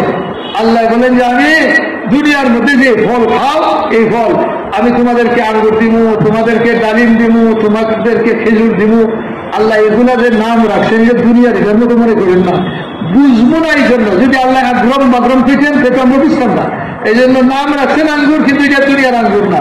নাম রাখছেন ডালিম, দুনিয়ার না। বুঝতে পারছেন? জান্নাতের মধ্যে দুদিন আইসেন বলেন ইয়া রাসূলুল্লাহ, গ্রাম্য সাহাবী, বেহেশতের মধ্যে আল্লাহ যে নিয়ামত দিব, খেজুর গাছ আছে না, খেজুর গাছ, এনারা খেজুরের খুব আসি। আরব মানুষ যারা এরা সকালে খেজুর খায়, দুপুরেও খায়, রাত্রেও খায়, এনারা খেজুরের প্রধান খাদ্য। খেজুর খাইলে আর গাহুয়া খাইলে আর কিছু লাগে না।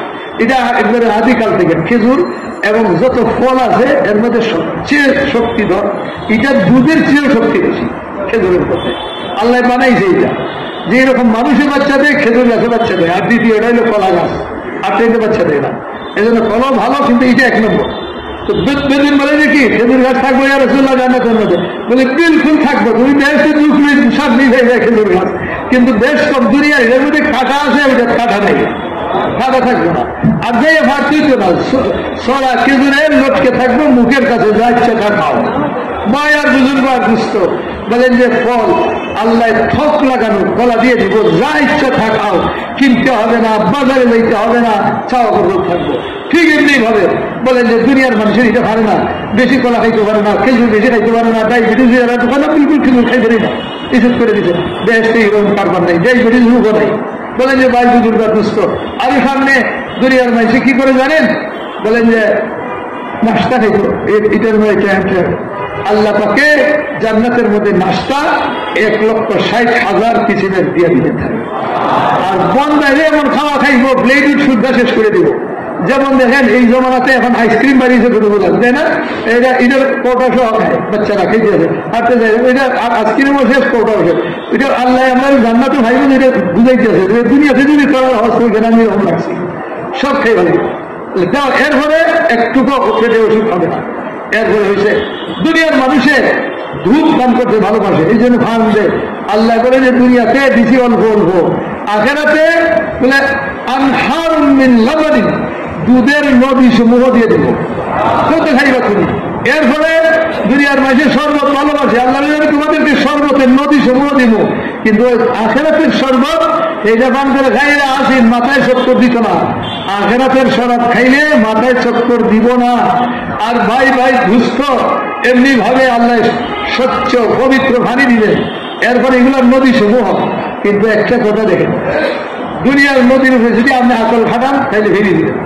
দুনিয়ার নদীটা যেটা আছে না, মেঘনা নদী, যমুনা নদী, পদ্মা নদী, যাই বলেন, এটা জমিনের ভিতর দিয়ে গেছে, কি বলেন ঠিক না? এবং এটার অবস্থা হইল ঢাকা শহরের যত ময়লা আছে, বগুড়া শহরের ময়লা আছে, ওই রংপুরে এটা সব এখানে দিলে এরপরে বঙ্গোপসাগরে যাচ্ছে। আখেরাতে আল্লাহ দিবেন নদী, সমস্ত নদীগুলো 3টা করে যদি হয় তো 12টা নদী হয়, 3 4 কত 12 দুধের 3, মধুর 3, শরবতের 3, পানির 3, সমস্ত নদীগুলো সব বেহেশতের জমিনের উপর দিয়ে চলবে। জমিন কি জানেননি? মস্কার আম্বরের গাঁথনি আর স্বর্ণরূপার ইট, এই জমিনের উপর দিয়া বেহেশতের নদী চালু হবে। এরপরে ভাই দুস্থ বেহেশতির দিনে চাইছে এখন দুধের নদী, তখন দুধের নদী দিকে আসো, তখন পানির নদী দিকে সরবো। এর নিচে সব করতে যা মুখ লাগাই খানতে আছে, গ্লাস লাগতো না, মুখ দিয়ে যা খাও। আল্লাহ পান করো, বলেন যে কুলু ওয়াশরাবু, খাও পান করো, আলিয়াম বিমা আসলাফতুম ফিল আইয়ামিল খালিয়া।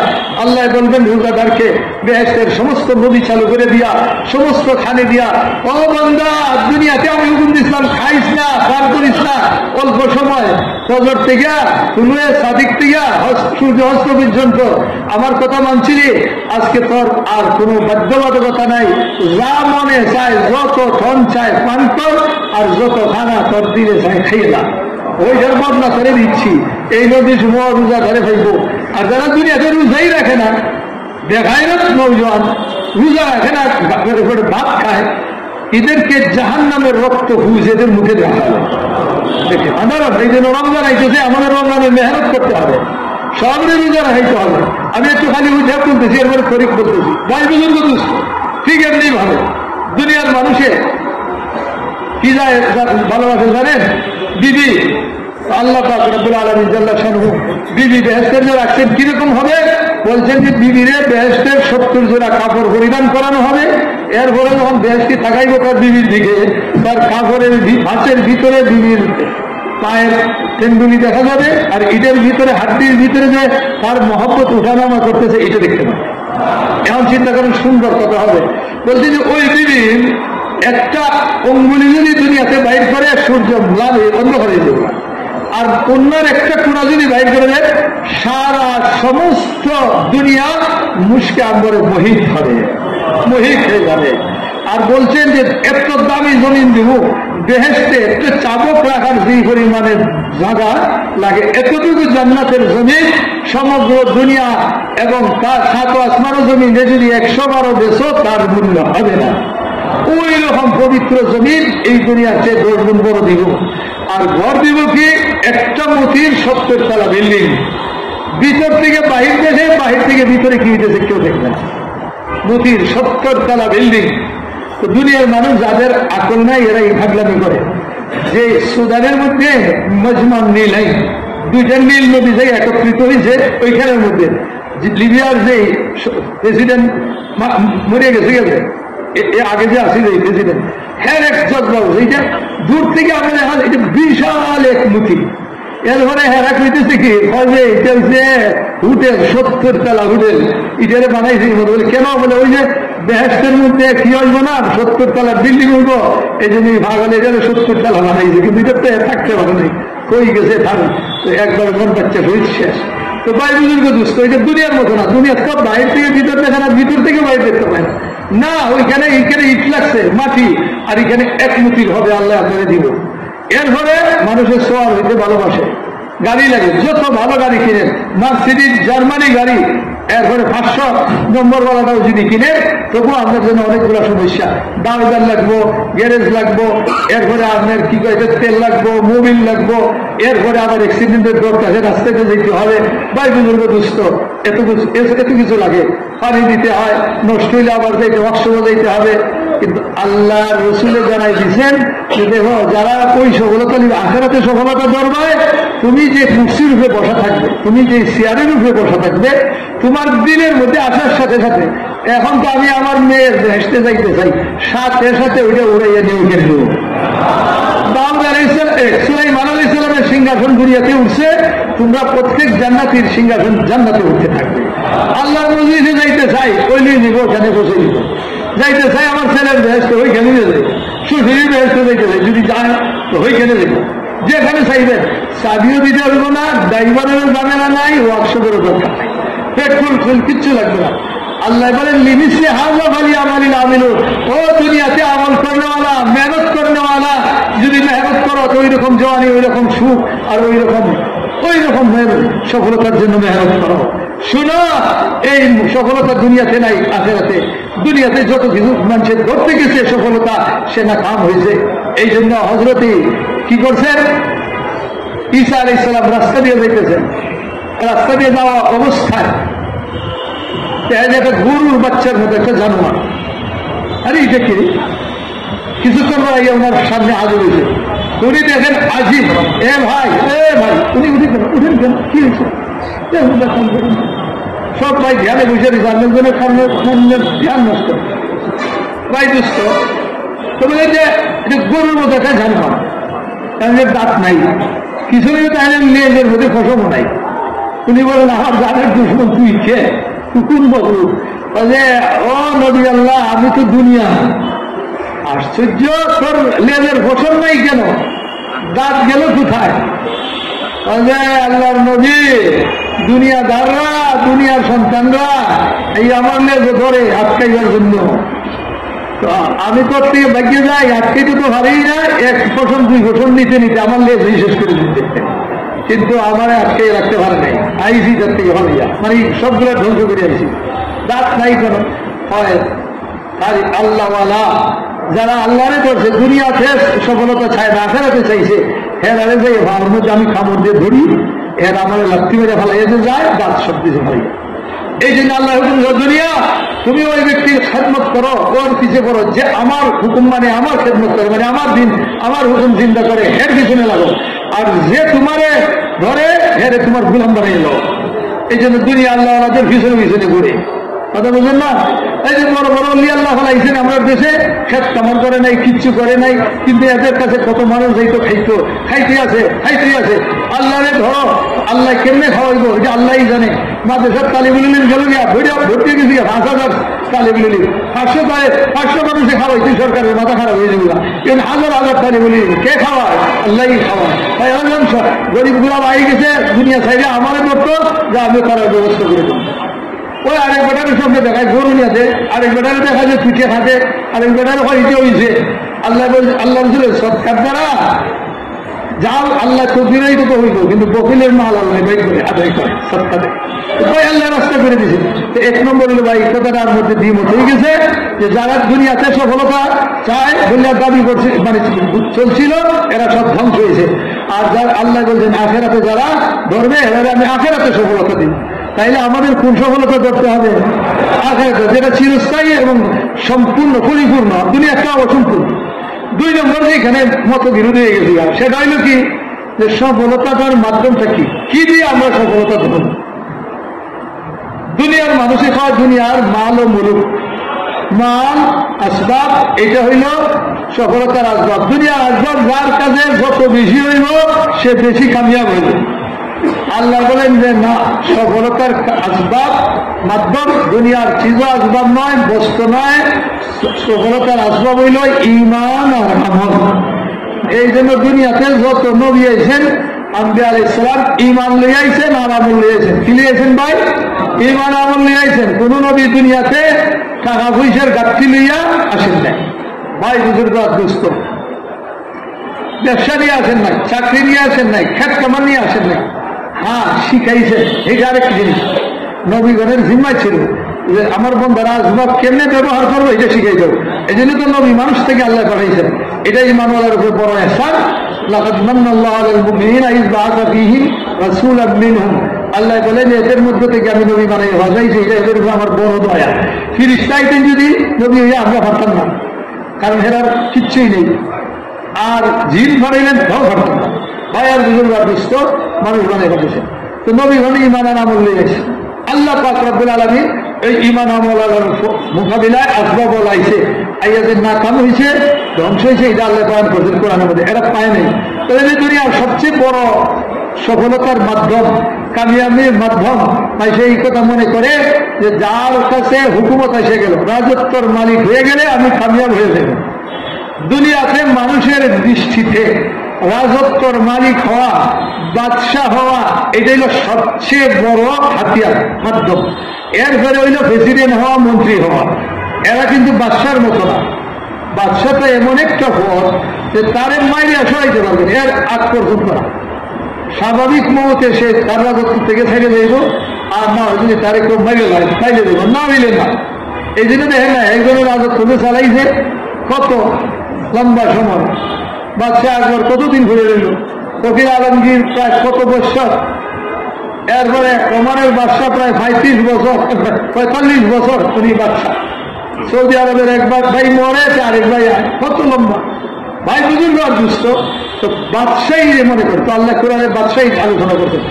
তোমাদের দাবি যদি ঠিক হইতো, এটাই যদি মাধ্যম হইতো, তাহলে তো নমরুদ আর বুকতে নসর আর ফেরাউন হেরাই কামিয়াব হইত। অথচ একটা হয়নি। নমরুদ সারা দুনিয়ার বাদশাহ, বুকতে নসর সারা দুনিয়ার বাদশাহ, আর ফেরাউন হইল মিশরের সম্রাট। কিন্তু তিনটা লোকই ধ্বংস হয়ে গেল, একজনও কামিয়াব না।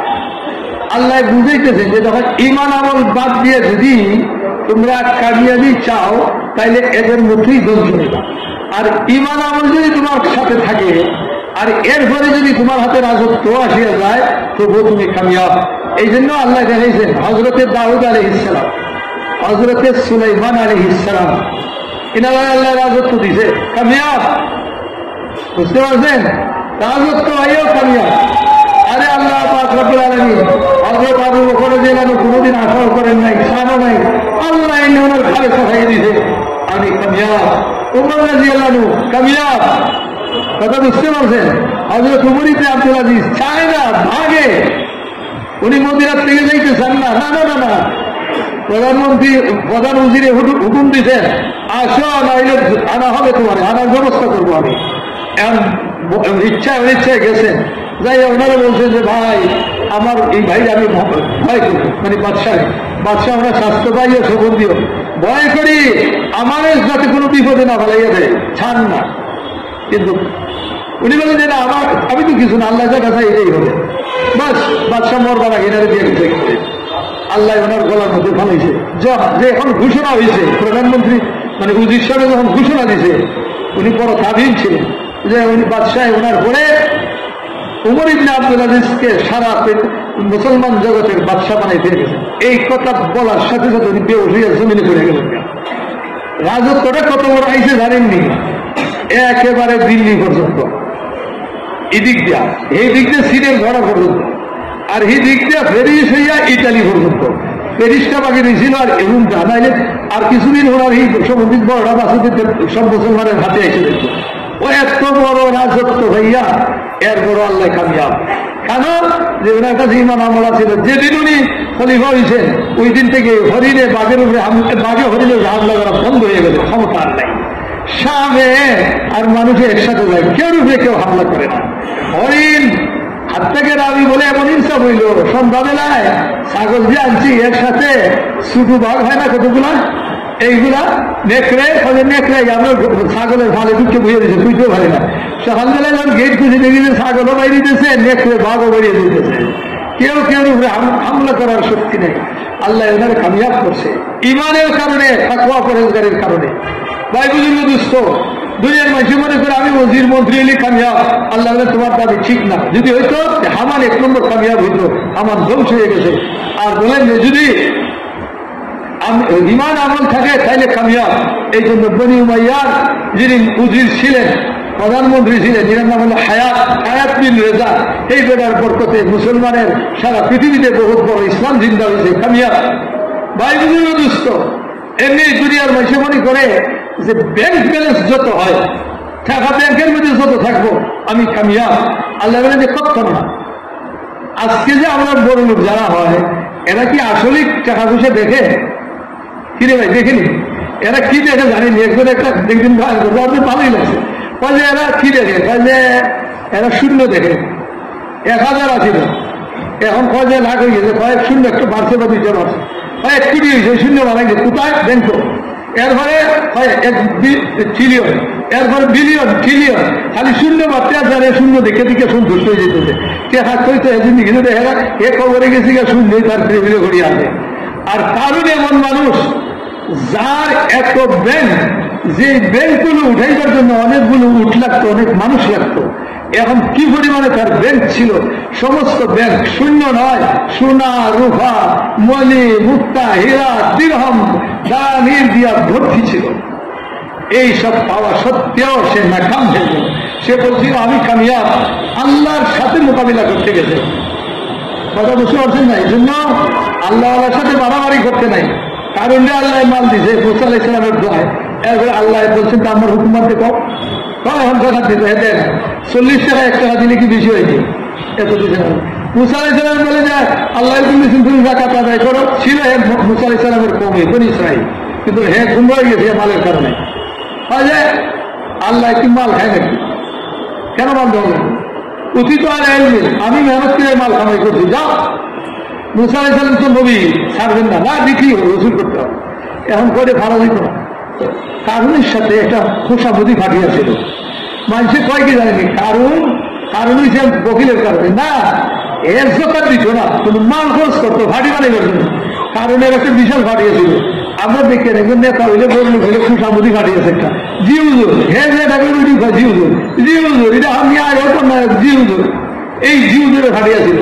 এবারে বড় মুশকিল হয়ে গেল, প্রচারে তো থামানেই যায় না, কি করা?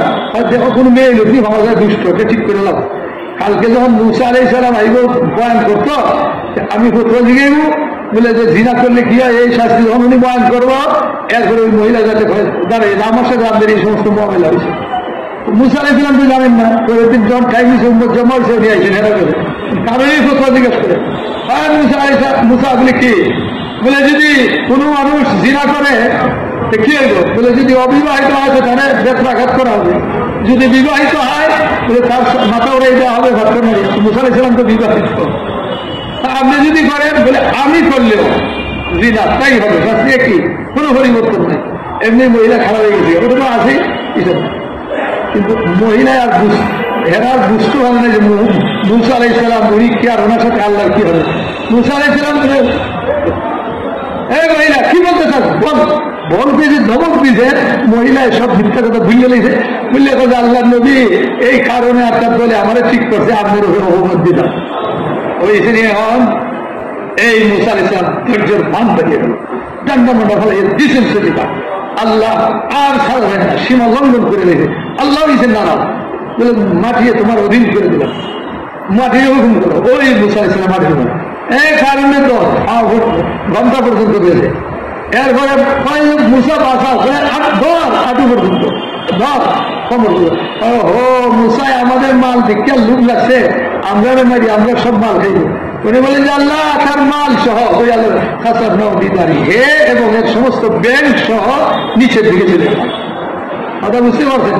এটা চতুর্দিকে এখনো মরুভূমি আছে, মধ্যখানে বহাইরা কারণ হয়, এটা বিশাল এক রোদ হয়ে আছে, এটা নিজ দিকে খালি দেখতে আছে। গভীরতা কত আল্লাহ ছাড়া কেউ জানে না, কারণ এটা রোজ আর একজন মানুষ যতক্ষণ লম্বা এতটুকু নিচের দিকে যেতে আছে, কিয়ামত পর্যন্ত নিচ পর্যন্ত যাইব। কামিয়াবি নাই, কামিয়াবি থাকলে খাইলে হইত, আর ইমান আমলে কামিয়াবি হয়। এই জন্য হযরতে আব্দুর রহমান বলছেন আল্লাহ এমন মাল দিছে, উনি উম্মাতুল মুমিনিনে দিয়া গেছেন, মুহাজিরে দিয়েছেন, আনসারে দিয়া গেছেন। এরপরে যে মাল হয়েছিল সোনা রূপা, এইগুলারে টুকরা করিয়া আমার ওয়ারিসদের মধ্যে বন্টন করতে যাইয়া একদল মানুষের হাতের সামনে উঠে গেছিল। এরপরে আল্লাহ রাসূল কি কিছু জানে, আব্দুর রহমান ফিল জান্নাহ, আমার আব্দুর রহমান জান্নাতে যাবে। তালহা জুবাইর ব্যবসায়ী, তালহা ফিল জান্নাহ, জুবাইর ফিল জান্নাহ, এরা জান্নাতে গেল। ভাই বুজুর্গ দুস্থ দুনিয়ার মানুষে মনে করে যে আমার যদি বেশি মার্কেট হয়, বড় ব্যবসা সেন্টার হয়, আমি কামিয়াব, বড় ব্যবসা। এই জন্য সোহাইব আলাইহিস সালামের কওমকে মাদাইনওয়ালার ঘরের আল্লাহ বান্ধব, এরা বড় ব্যবসায়ী আছেন, এদের মার্কেট ছিল, আর এরা ব্যবসার মধ্যে বড় উন্নত। কিন্তু এরা করছে কি, যে যারা ব্যবসায় উন্নত এরাই সেরা জাতি, আমরা কামিয়াব। আনবার সময় মাল মাঝে আনার সময় পিছন দিক দিয়ে খালি ভাল্লা যায়, আর দেওয়ার সময় খালি নিচের দিকটা সামনের দিকে যায়। তো নবী পাঠাইছেন, বলে দেখো এইগুলা করে মাসের মাছ বেশি আনবে না, আর দেওয়ার সময় কম দিও না, ইনসাফের সাথে আনবা, ইনসাফের সাথে দিবা। কথা বুঝতে পারছেন? আমাদেরও নবীর হুকুম হইল ব্যবসায়ীদের জন্য আসলে মুসলমানের দিনের, আল্লাহর দিনের মেলাদ লেনদেন হইল দুইটা, হইল আসল ভিত্তি, সিদ্ক আর আমানত, সত্যবাদিতা আর আমানতদারি। তো সোহাইব আলাইহিস সালামের আমানতদারির সাথে মাত্র আইনানা মাইসের মাল ঢুকা দিয়ে দিও না, দেওয়া সব ঢুকা দিও না। এলাকা আপনি বুঝেন না, মসিদ ওই দেখেন বলো বিশাল আপনার কামানো, আপনি কি ব্যবসার ঘুমর জানেন? আপনার দেশে কোনো মাইসে হয়তো ব্যবসার যে ঘুমর আছে, ইটারে না ঘুমরলে এখন বদলাইছে সিন্ডিকেট। এই যে কি ওই হিটেন দিয়ে রেখো, এটা নিয়ে সিন্ডিকেট ওইটাই নিল। নবী যখন বুঝাইলেন মান ঠিক আছে না, এরা হলে না তোমার কি আছে, আমরা ব্যবসা জানি, আমরা ব্যবসা করি, আমরা মার্কেট। আল্লাহ পাকে যখন দেখলেন যে সীমা লঙ্ঘন করছে, আল্লাহ পাকে ধ্বংসে একেবারে মাটির নিচে যখন ভূমিকম্প আইল, জিব্রাইল হুকুম দিছিলেন পরের মাথা দিয়া উল্টে ইয়াইটা আসমানের হয়ে এমন নিয়েছিলেন আসমানের কাছে, এদের জানোয়ারের আওয়াজ আসমানের ফিরিস্তায় শুনছে, ওইখান থেকে উল্টে ফেলে দিচ্ছে চিরদিনের জন্য জন বাচ্চা খতম। ভাই বুজুর্গ দুস্থ, আমাদের কাজীর আবু বকর রাদিয়াল্লাহু আনহু, উমর রাদিয়াল্লাহু আনহু, উসমান রাদিয়াল্লাহু আনহু, কি হয়েছে? এরা কামিয়াব হয়েছেন না হয়েছেন না? হ্যাঁ কামিয়াব। ভাইয়ের বুজুর্গ দুস্থ, আল্লাহ রাসূল বলেছেন উসমান ফিল জান্নাহ, আমার উসমান জান্নাতের মধ্যে যাবে। আর উসমানের সম্মান কত বলেন যে হযরতে উসমান রাদিয়াল্লাহু আনহু, আল্লাহ রাসূল ফরমান বলে যে উসমান আমার এমন ব্যক্তি যে উসমানকে আল্লাহর ফেরেশতায় সম্মান করে। ব্যবসা কিন্তু ইমানে আর আমলে ওনারে উপরে নিছে। ইমান আমলে কামিয়াবি, এরপরে কি কয় কামিয়াবির আসবাব। যেই দিন উনি শহীদ হন কিরকম ঘটনা ঘটছে, কতটুকু কামিয়াবি আল্লাহ করে দিল, সফলতা। ওনার ইন্তেকালের আগে, শাহাদাতের আগে ওনার চন্দ্রাই উনি দেখেন আল্লাহ রসুল, এরপরে হযরতে আবু বকর উমর রাদিয়াল্লাহু আনহু সাথে দিন। আল্লাহ রসুল জিজ্ঞেস করেন যে উসমান তুমি কি আমার সাথে ইফতার করবা? রোজা ছিল না, দুনিয়াতে ইফতার করবা? ইয়া রাসূলুল্লাহ আপনার সাথে আমার ইফতার করতে। বাস ঘুম ভাঙছে, শহীদ হয়েছেন, আল্লাহ রসুলের সাথে গিয়ে মিলে কত বড় যার ইফতার। আল্লাহ রসুল বলেছেন তুমি আমার সাথে ইফতার করবা, আর কি ছাও? আরে দুনিয়ার বন্ধ, আর কি ছাও? ব্যবসা, কিন্তু এনার ব্যবসা আমার লাভবানের ব্যবসা করছে। ব্যবসা দিয়েছিলেন, মদিনার মসজিদ উনি বানাইছেন, রসুল পাক বড় হয়ে গেছে মসজিদ। মুসলমানের মুরব্বী যারা ছিল এখন বাইতুল মাল মানে আমি মিলে খালি করে নিছে। মসজিদ যখন শেষ হয়েছে ওনার গোলাপ যেটা আনছেন, ডাক সব মুরব্বী আরে মুসলমানের যত আমির আছে জমা করছেন, এই গোলাপ বাইতুল মাল তোমাদের এই মাসের পাওয়া হয়ে গেছে বলে আবার করে ঘুরে গেলেন। একটা দীর্ঘম ওইখান থেকে আনেন নেই, খাইছে তো বলে বাইতুল মাল ঠিক আছে বলে আসে, বলে যে এই মসজিদে বানাইছি যে এই মসজিদটা আল্লাহ আমার ব্যবসা দিছে, আমি নইয়াও তোমরা ব্যবসা ছাড়ি নাই, আমার গুলো আমরা ব্যবসা করে আল্লাহ বহুত মাল দিয়েছিল, তো আমি আমার নিজের মাল দিয়া এই মসজিদটা বানাইলাম। এখন তোমাদের প্রশ্ন হইব মসজিদ বড় হয়ে গেছে আর আরেকটু সুন্দর করে নিয়েছি আমি। তো শুনো, আল্লাহ রসুলে ফরমাইছেন, আমি নিজে শুনছি দুনিয়াতে যে একটা মসজিদ বানাইব আল্লাহর জন্য, আল্লাহ করে বেহেশতের মধ্যে একটা বালাখানা দিব। তো আমি এই আশায় যে বেহেশতের বালাখানাটা আমার একটু বড় হয়, সুন্দর হয়, এই জন্য মসজিদটা বড় করলাম। আর তোমাদের মুসলমান নতুন বাইরে আইতেছে, এরা নামাজ পড়তে সুবিধা, বুঝছেন? এক পয়সা নেই। এবং মসজিদ বানাইতে তদারকি নিজে করছেন, সাব কন্ট্রাক্টর নাই, উনি নিজে। আর কত 1100 না কত জানিয়েছিল মানুষ, এরা কয় মাস কাজ করছে। এবং এর ভিতরে যে কত কত উনি কোরআন করছেন, উনি হাফিজে কোরআন আল্লাহ ভালো জানে। এবং পুরা মুসলমান জাহানের খেলাফতের কাম করছেন। উনি যখন মুসলমানের খলিফা, ওই সময় মুসলমানের 44 লক্ষ মাইল বর্গ কিলোমিটার না বর্গ মাইল মুসলমানের রাজত্ব ছিল। এই মসজিদে ওই জায়গাগুলো সব করে দিয়ে গেছে। ভাই বুজুর্গ দুস্থ, ইমান আর আমল হইল মুসলমানের কিসের আসবাব? বন্দার কামিয়াবির আসবাব। দুনিয়ার ভাই সেই কথা মনে করে জমিনদার যদি আমি হই তাইলে আমি কামিয়াব। ভাই আর বুজুর্গ দুস্থ, জমিনদার হইলে কামিয়াব হওয়া যায় না। জমিন এটা ওই যে বড় বড় জমিদার আছে না, জমিনদার যদি হইলে কামিয়াব হইত তাইলে কওমে সাবাই কামিয়াব হইত। আল্লাহ জাল্লা শানুহু কুরআনুল কারীমের মধ্যে কওমে সাবার আলোচনা করছেন। আর কওমে সাবা এরকম এলাকা ছিল, কানাত কারিয়াতান আমিনাতান মুতমাইন্না ইয়াতি রিজকুহা মিন কুল্লি মাকান, বলে যে এমন এলাকা এটা কোনো তাদের ভয় ছিল না, না দুশ্মনে হামলার ভয় ছিল, না সাপ বিচ্ছুর ভয় ছিল, না আবশেরা ঝগড়া লড়াই করতো, কারণ সুখী। চতুর্দিক থেকে আমাদের খানা পিনার ব্যবস্থা। আর এমন কাম করছে, দুই পাহাড়ের মধ্যখানে বাঁধ দিয়া উপর দিয়া নদী বানাইছে। নদী হয় না, নিচে দিয়ে যায় না, এর ফলে শেষ মেশিন দিয়া কি করা হয়, পানি উঠায়। এইটা ছিল না, হেরা বালি দিয়া উপর দিয়ে লিছে, জমিনের উপরে নদী বানাইছিল। তো পাহাড়ের উঠে উঠছে, এটা দিয়ে পানি চলতো। বহু দূর পর্যন্ত চলে যেত। আর এটার থেকে সাইডে ছেড়ে দিত, মাইকে মাইল ফানি যাইতো, এটাতে ফসল করতো। আর এমন ভাবে ফসলের মধ্যে গাছ লাগাই রাখছে, শুধু এক ধরনের পোকামাকড় এটাতে আসতে পারে না, সাপ দিচ্ছে আর গ্রামে আসে না। এরা এদের মধ্যে নিরাপদে চলতো, লড়াই নাই, ঝগড়া নাই, ফলই জান্নাত থানে আনিয়ে মিমিন মসিমা। আল্লাহ যে প্রশংসা করছেন, ডাইনে বাগান বামে বাগান, এরার সুখই সুখ, দুঃখ বলতে কিছুই নাই। এখন আল্লাহ পাকে এদের ইমান নাই, আমল নাই। আল্লাহ পাকে এদের কাছে দায়ী পাঠাইছেন, নবী পাঠাইছেন 13 জন। কতজন? একসাথে আইছেন, বিরাট এরিয়ে তো 13 জন নবী আইছেন। আইয়ারে দাওয়াত দিয়েছেন ইমানের। বেশি লম্বা না, এনার এই কথা বলেন না যে এখন 5 ওয়াক্ত নামাজ পড়তে হবে, দুটো এটা না। বলছেন কুলুন মিন রিজকিল্লাহ ওয়াশকুরুল্লাহ। বিষয় কমেছে, প্রথম তোমাদের দিলে রেখে সহি করো যে এইসব কিছু আর নিরাপত্তা আর সুখ আল্লাহ দিয়েছে, এই কথা মনে করিয়া আল্লাহর নিয়ামত একিনের সাথে ব্যবহার করো, ওয়াশকুরুল্লাহ, আল্লাহর শুকরিয়া আদায় করো। এরা হয় বাদ দিলাম আমরা, জমিনে সেচের ব্যবস্থা করলাম আমরা, ফসল লাগাইলাম আমরা, কেটে আমরা দিছে, উনি কে? ওনার শুকরিয়া আদায় করতে হবে। কত বড় সত্য কথা। জোয়ান হয়ে গেলে জোয়ানে আর কিচ্ছু করবো করে না ভাই, তোমার আল্লাহ জোয়ানে দিছে। আদি চাইছে যে জোয়ান তার জোয়ান এটা হারাম থেকে বাঁচিয়ে রাখবো, আল্লাহ কিয়ামতের দিন তার হারসের সাহায্য করে দেবো। আর যে নবীর তরিকায় চলবো, তার ভাও থেকে মাথা পর্যন্ত জোয়ানের সময় নবীর নারাজ করেনি। চেহারা, মাথা, পোশাক পরিচ্ছদে নবীর সুন্নত পালন করতে আমার মতো আপনি শরীরে জুম্বা করতে হবে এরকম না। স্বাভাবিকভাবে পোশাক আছে, ইসলামী পোশাক পরে নবীর হইয়া যায়, তো কিয়ামতের দিন তারে দাঁড় করাই আল্লাহ হিসাব নেব না। এর আরশের ছায়া করে জায়গায় দিয়ার করে হিসাব। কত বড় জিনিস। তো ভাই বুজুর্গ দোস্ত, প্রত্যেকের নিয়ামতে আপনার জায়গায় ব্যবহার করতে হয়। এখন হযরত আম্বিয়া আলাইহিস সালাম বুঝাইলেন, নবীগণের বুঝ করা মানেই না, উল্টাই নবীরা হুকুম দিয়েছে, খবর দিয়েছেন আযাব হইবে বলে। কি আযাব? বলে আল্লাহ ভয় দেখাই দিয়েছেন, তোমরা মানো না, তোমরা যে এত বিশাল ভাত দিছ, তোমরা তো জানো এটা তোমরা বুঝো যে ভাঙতে পারবো না, ইঁদুরা এটা ছিদ্র করে দিব। এরা ইচ্ছা ইঁদুরে ছিদ্র করে দিব বলে, ইঁদুরে কন্ট্রোল করি আমরা, বন্যা নিয়ন্ত্রণ করি না আমরা, এরা ইঁদুর নিয়ন্ত্রণ করবার পিছনে করছে। এটাই করছে কি, দেশের যত বিড়াল আছিল সব নিয়ে বাঁধের মধ্যে বেঁধে দিয়েছে, কোঠা মারিয়া রশি দিয়া বেঁধে বেঁধে দিয়েছে। আর খানা দানা এখানে বিড়াল থাকে, বিড়ালে নেও করলে কি ইঁদুর আয় নাকি কাছে আইব, খেলাইটা থাকে। কিন্তু নিজে তো বুঝে না যে এটা দুনিয়ার স্বাভাবিক ইঁদুর না, এটা আজাদের ইঁদুর বন্যা আইতেছে।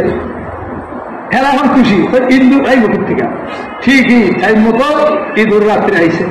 কিন্তু বিলে যখন মেউ কইছে, ইঁদুর বিলে সাথে লেগে গেছে যুদ্ধ। কিন্তু যাইতে পারে না, তো বান্ধা এটা ভাবতেও পারে না। আর ইঁদুরের রশি খাটে, একটা এটার সাথে যুদ্ধ করে, সব রশি দিয়ে খাচ্ছে, এরা গেছে সরিয়া ফালাইয়া সব ডুবে গেছে। এরা সব হালাই দিয়েছে, বিড়াল নাই, ইঁদুর তো ঢুকে গেছে। এখন কি করা যায়, ইঁদুর কেমনে মারা যায়? এখন গেছেন রাত্রে, গেছে পান ভাঙিয়া এমন একটা ধাক্কা মারছে, গোটা জাতি ধারে উঠাইয়া একেবারে এমন থেকে ওমানে বসে দিচ্ছে, ওমানে মরুভূমিতে বানাইছে। গরু, গাদা, উট, দুম্বা সব মানুষ বাড়ি ঘর ধুয়ে বুঝছে সব সব। আল্লাহ বলে শুধু কয়েকটা খাস গাছ, বড়ই গাছ ছাড়া আর কিছু নাই, আর কিছু বাবুল গাছ আর সব গেছে। পরে আল্লাহ পাকে এখন এদের কিছু উর্বর জমিন, আমরা বাংলাদেশ থেকে হাজারো গুণ উর্বর এখন। আর হিজা মারাজি কত ছিল আল্লাহ ভালো জানে। তো ভাই আর বুজুর্গ দুস্থ, এরা না খাওয়াইল, দুনিয়া রাজবাদ দিয়ে চাইছিল। আর ভাই আর বুজুর্গ দুস্থ, আল্লাহ পাকে আনসারিও বানাইছিলেন কৃষক। মদিনার আনসার, আউস, খাজরাজ, দুনো ভাইয়ের বংশধররা, দুনো কবিলা, এরা কৃষক। হযরতে সাইয়েদিনা মুআয হযরত সাদ বিন মুআয, সাদ বিন উবাদা, এরা সব মিল কৃষকের সর্দার।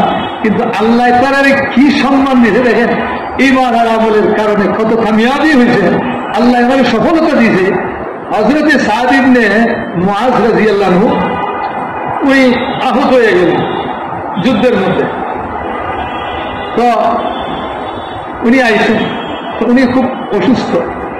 তো আল্লাহ রাসূল ফরমাইলেন মসজিদের কাছে আনো সাদ ইবনে মুআয। ইনি মদিনার মধ্যে সবচেয়ে প্রথম হাল ধরছেন, সর্দারও বড় সর্দার, রক্ত ঝরতেছিল। তো উনি দোয়া করতেছেন, ওই যে আয় আল্লাহ, ওই যে খন্দকের যুদ্ধ হইল না, ওইটা তোমার ভাই শেষ করছিল। আয় আল্লাহ, যদি কুরাইশের সাথে আরো তোমার নবীর কোন যুদ্ধ বাকি থাকে তাইলে আমার চিন্তা রাখিও। আর যদি এই কথা শেষ হয়ে যায়, দেখা আর শক্তি নেই আপনার নবীরে হামলা করতে ইয়া, তাইলে আমি চাই তোমার দরবারে চলে যেতে। এই এখন রক্ত আস্তে আস্তে বাড়তেছে। এরপরে লম্বা ইচ্ছে হয়েছে, ওনার ইন্তেকাল হয়ে গেছে। আল্লাহ রসুলের কাছে খবর আছে যে সাহাদের ইন্তেকাল হয়েছে। আল্লাহ রসুল ওনার ঘরের দিকে যাইতেছিলেন, সাহাবারা বলেন যে আল্লাহ রসুল এত দ্রুত যাইতেছেন, আমরা দৌড়েও যাইতে পারি না, ঘামিয়ে গেছেন। বললেন যে রাসূলুল্লাহ আপনি এত তাড়াতাড়ি যাইতেছেন কেন? বলে যে না, আজকে আমার ভয় হইতেছে, হানজালারে যেরকম নিয়ে ফিরিস্তায় গুসুল দেওয়া হয়েছিল, আজকে কোনো সাহায্য এড়ে ফিরে যাবে আমরা যাই পৌঁছার আগে। আজকে আল্লাহর পক্ষ থেকে 70,000 ফিরিস্তা আইসে সাহাবের জমাতে শরীক করা। আমার ভয় লাগে, এরা উঠে দিয়ে যায়, আপনার ঘুরবার আগে দৌড়িয়ে গেছেন। 70,000 আর দ্বিতীয় একটা বলেন যে অসীম, এই আরবের ওই জমানায় জমা ছিল অসীম বুঝাইতে 70,000 বলতে, এই পরিমাণে ফিরিস্তা আইসে অসীম ফিরিস্তা। আল্লাহ রসুল গেলেন জমিনের মধ্যে ফারাতের না ফায়ের মধ্যে আঙ্গুলের উপর পড়তে গেছেন, কেন বলে ফারেস্টার ফায়ের উপর ঘুরে যায় ফারা সব গেছেন। হযরতে সাদ রাদিয়াল্লাহু আনহু আল্লাহ রসুলের ফরমাইলেন, চোখের পানি পড়তেছেন, বলতেন ইহতাজ্জাত আরশুর রহমান বিমৌতি সাদ। আজকে সাদের ইন্তেকালে আল্লাহর আরশ কাঁপতেছে। কে? কৃষক। এরাও ছিল কৃষক, এরাও কৃষক। শুকরিয়া আদায় করছে আল্লাহ তারা জান দিছে, জান আল্লাহর জন্য লাগাইছে, মাল আল্লাহর জন্য সাহায্য। তো বললেন না যে আল্লাহ যদি তোমার নবীর সাথে আর কুরাইশে হামলা করার কোন শক্তি না রাখো, তাইলে মৌত দিয়ে দাও, যাই তোমার কাছে যাইগা। আর মাল তো কাতরে লাগাইছেন না, খাইয়া মেহমানদারি করছেন মুহাজিরদেরকে, আনেওয়ালাদেরকে। বলে যে ভাই দুস্থ। এরপরে যখন ওনার কখন লাগানি হইল, বলে যে ভাই বুজুর্গ দুস্থ। এখন যখন সাহাবারা উঠেছেন যে কোনো পুজোনেই নেই, অথচ বেশ বড় মানুষ ছিলেন, স্বাস্থ্যবান, আলোচন নেই। ওই যে ফিরিস্তারা উঠেছে আল্লাহ রসুলের যে ফরমাইছে, মানে সাহাবারা ভাইতেন ওনার ধরা, বাকি পুরা ফিরিস্তায় ওনার উঠে গেছে। এত হালকা মানুষের লাশ হয় না, উঠে নিয়ে গেলেন কবরে যাই আল্লাহ রসুলের রেখে গেলেন। তো ভাই আমি বুঝুন না দুস্থ। এই জন্য আপনি আমার হইল কি এখন এই ঘটনা ওয়াকিয়া যে আমি এতগুলো আমি আপনাদের সামনে তুলে ধরলাম, এর কারণ আল্লাহ স্বয়ং কোরআন শরীফের মধ্যে ফরমাইছে,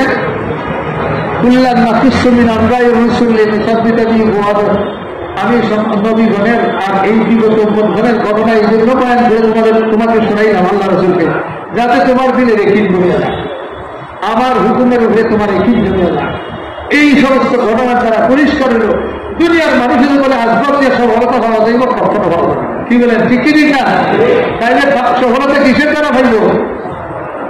ইমান আমলের দ্বারা। সাহাদের যেবার ইমান আমল দিয়ে পাইছে, আবু আইয়ুবের ইমান আমল দিয়া, ভাই বুজুর্গ দুষ্ট, সেই দিন আবু বকর দিলেন ইমান আমল দিয়া, ওমর দিলেন ইমান আমল দিয়া, হযরত উসমান আলী, তালহা, জুবাইর, আব্দুর রহমান দিলেন সব ইমান আমল দিয়া।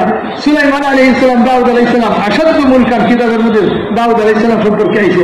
এটি বিশাল জাঁকজমক। ভাই বুজুর্গ দুষ্ট, এটা ইমান আমল কিসে ভরে উঠে গেল? ভাই বুজুর্গ দুষ্ট। এই জন্য আপনি আমারও জিম্মায় ইমান বানাই দিব, আমল বানাই দিব। কি বানাই দিব ভাই?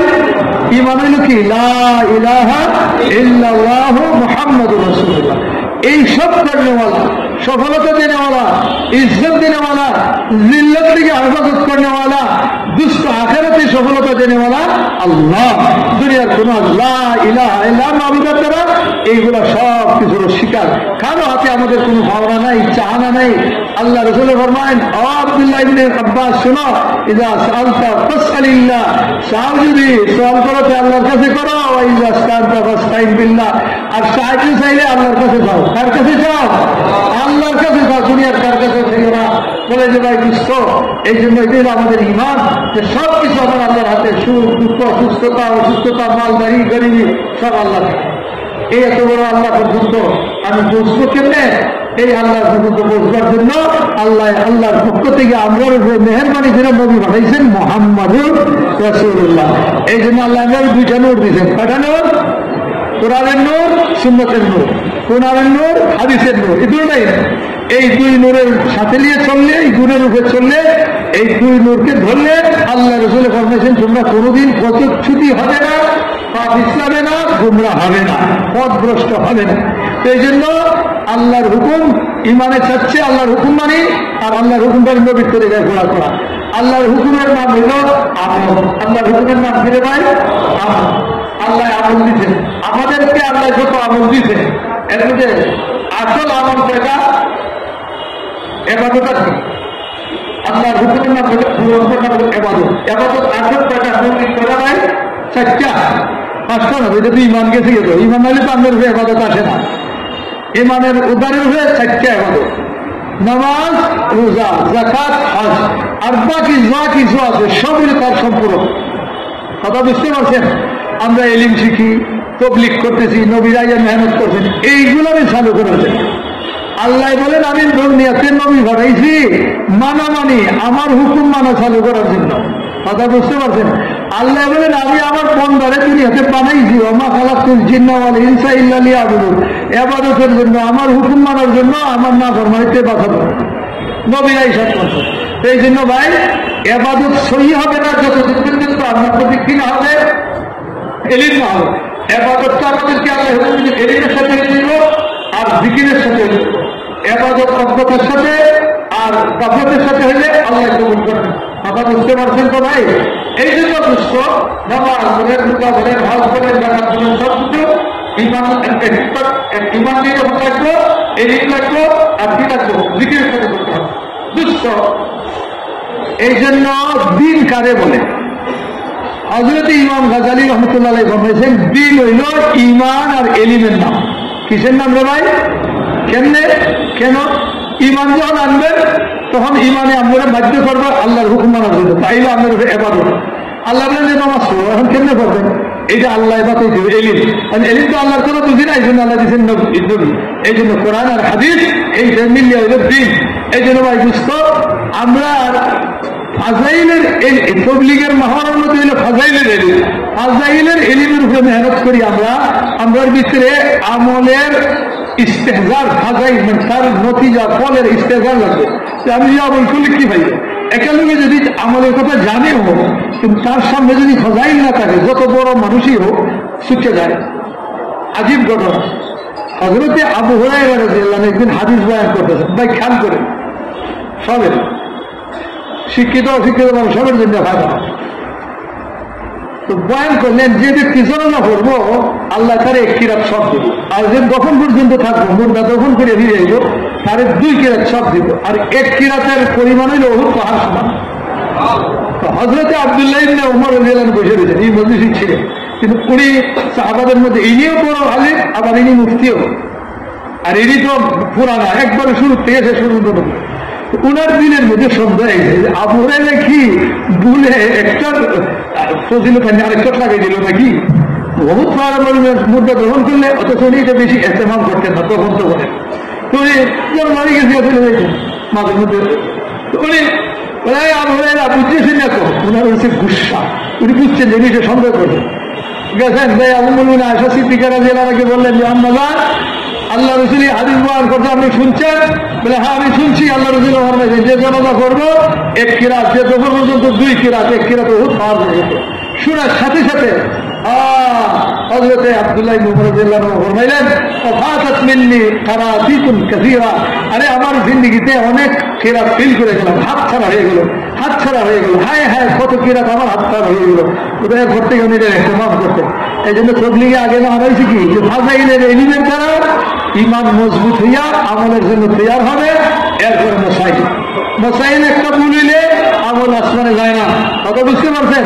ফিরিস্তা ছুঁয়ে যায়। এই জন্য ভাই দোস্ত পুরানা খবরের মধ্যে যে হাদিসের মধ্যে আছে ফাজাইল আমলে ঘুটাইয়া মুসল্লির মুখের মধ্যে মারে মশালা ভুল হইলে। তো ফাজাইলের দ্বারা আপনি তৈরি হইবেন আমলের জন্য, তখন এটা কিভাবে করবেন? মশাইল মশাইলুল আমার তাকে আমাদের দিতে হবে। আর ভাই দোস্ত এরপরে বলছে যে এলিমের সাথে হইতে হইব জিকির। এই জন্য ফাজাইলে এলিম ব্যাপকভাবে হবে। তবলিগের আগে ফাজাইলে এলিম একসাথে ভাবে ছিল, সব কিতাবই আছে, ছিটানো ছিল। আল্লাহ পাকের মেহরবানি হয়েছে, তবলিগের মেহনত যখন দাওয়াতের চালু হয়েছে তো ফাজাইলের জন্য কিতাব হয়েছে। আর এটার আল্লাহ এত আম করে দিয়েছে দুনিয়াতে। আল্লাহু আকবার। কোরআন শরীফের পরে আমার তো মানে ধারণা মতে এত আর কেউ করে না। কেন? বুখারী শরীফ উলামারা পড়ে, শিক্ষিত মেশন, অশিক্ষিত তারা বেশি করে না। কিন্তু ফাজাইলের আমল যেরকম কোরআন শিক্ষিত পড়ে, ডিগ্রিদারি ছাড়া যারা হেরাও পড়ে, বাচ্চারাও পড়ে, বুড়ারাও পড়ে, এই ফাজাইলে আমল। আর কত ভাষায় যে এটার তো অনুবাদ হয়েছে, কারণ এটা দাওয়াতে চলে, এই জন্য এটা আল্লাহ আম করে দিয়েছে। তো এই জন্য এটা তো জন্মাকৃত ফাজাইলে আমল আর সাদাকাত, এই দিনটা সারা দুনিয়ারও উপকার পৌঁছে দিয়েছে। হাল বসিয়ে দিয়েছে। কত মানুষ তবলিগে গেলে সবচেয়ে বেশি উপকৃত হয় মানুষ এই তালিমের দ্বারা, যে নামাজ পড়লে নামাজ সারলে এই শাস্তি ফাজাইলে যদি দুই জিনিস, এটাই মানুষের আকীদা বনে এবং আগ্রহ বনে, ঈমান বনে। আর জিকির হইল দোস্ত আল্লাহ সব হুকুম পুরা করা, সর্বক্ষেত্রে আল্লাহর হুকুম দেখে চলতে হবে। কারণ জিকির কারে বলে যে ভাই একজন তসবিহ লইয়া শুধু কিবলার গিয়ে জিকির করে যে মসজিদ জাকির, এটাও জিকিরের একটা অংশ। কোরআন তেলাওয়াতও বড় একটা জিকির, কিন্তু জিকির কারে বলে? হাদিস আছে যে কুল্লু মুতিউন জাকির, প্রত্যেক মাননেওয়ালা অর্থাৎ আল্লাহর হুকুম মাননেওয়ালা সে জাকির। এই জন্য কোরআন পড়নেওয়ালা জাকির, তসবিহ পড়নেওয়ালা জাকির, দাওয়াত দেনেওয়ালা জাকির, মানুষের খারাপ তেজিরানেওয়ালা জাকির, বাদশায় যদি হুকুমত আল্লাহর হুকুম নবীর তরিকা মতো চালায় সে জাকির। এমনি ভাবে ব্যবসায়ী তার ব্যবসা আল্লাহর হুকুম নবীর তরিকা মতো করে, হেও জাকির। ক্ষেত কামার করেওয়ালা আল্লাহর হুকুম নবীর তরিকা মতো করে, হেও জাকির। মজদুরি করে আল্লাহর হুকুম নবীর তরিকা মতো, হেও জাকির। কিরকম দেখেন? এই জন্য আজাইল লাগে। আল্লাহ রসুল ফরমাইছেন একজন মজদুর সারাদিন মজদুরি করে চুরচুর হয়ে গেছে, কিন্তু আল্লাহ হুকুম নবীর তরিকা নষ্ট করে নাই। বিকালবেলা ফিরতেছে তার ঘরে, বলে যে তার ঘরে ঢুকবার আগে আল্লাহ তার পিছনের সব গুনাহ মাফ করে দেয়। এই জন্য আমাদের ইসলামের মধ্যে প্রত্যেকটা কামের ফজিলত আছে, মশালাও আছে। হুকুমত রাজ্য চালানোর ফজিলত আছে, মশালাও আছে। ব্যবসার মশালাও আছে, ফজিলত আছে। ক্ষেত কামারের ফজিলত আছে, মশালাও আছে। মজদুরির মশালা আছে, ফজিলত আছে। চাকরির মশাইলও আছে, ফজিলত আছে। এই দুটোটার সাথে যদি করে সে ক্ষেত করেও চাকরি দেব আল্লাহ দরবারে, ব্যবসা করে দেব, সবকিছু করে আল্লাহ দরবার দেব। এই জন্য ভাই দোস্ত আমাদের দিনটা এটা ফাজাইল আর মাসাইলের সাথে। তো এটার সাথে যখন আপনি আমল কাম করবেন, তো আপনি দুনিয়ার কাম করিয়াও আল্লাহ দরবারে জাকির হয়ে যাবেন। কথা বুঝতে পারবেন? মজদুরি করছে হালাল রুটির জন্য, কিন্তু শরীয়ত মতো করছে, আল্লাহর উপর নষ্ট করে দেয়। এই জন্য ভাই দুস্থ আর বুজুর্গ, গুনাহ তার ঘরে ঢুকবার আগে মাফ হয়ে যায়। এখন হলো ভাই দুস্থ আমল আল্লাহর দরবারে যাইতে হলে দুই জিনিস লাগবে, নবীর তরিকা, আল্লাহ ইখলাস। ইখলাস যদি না থাকে ওই ঈমানওয়ালা ইবাদত আল্লাহর দরবারে যায় না।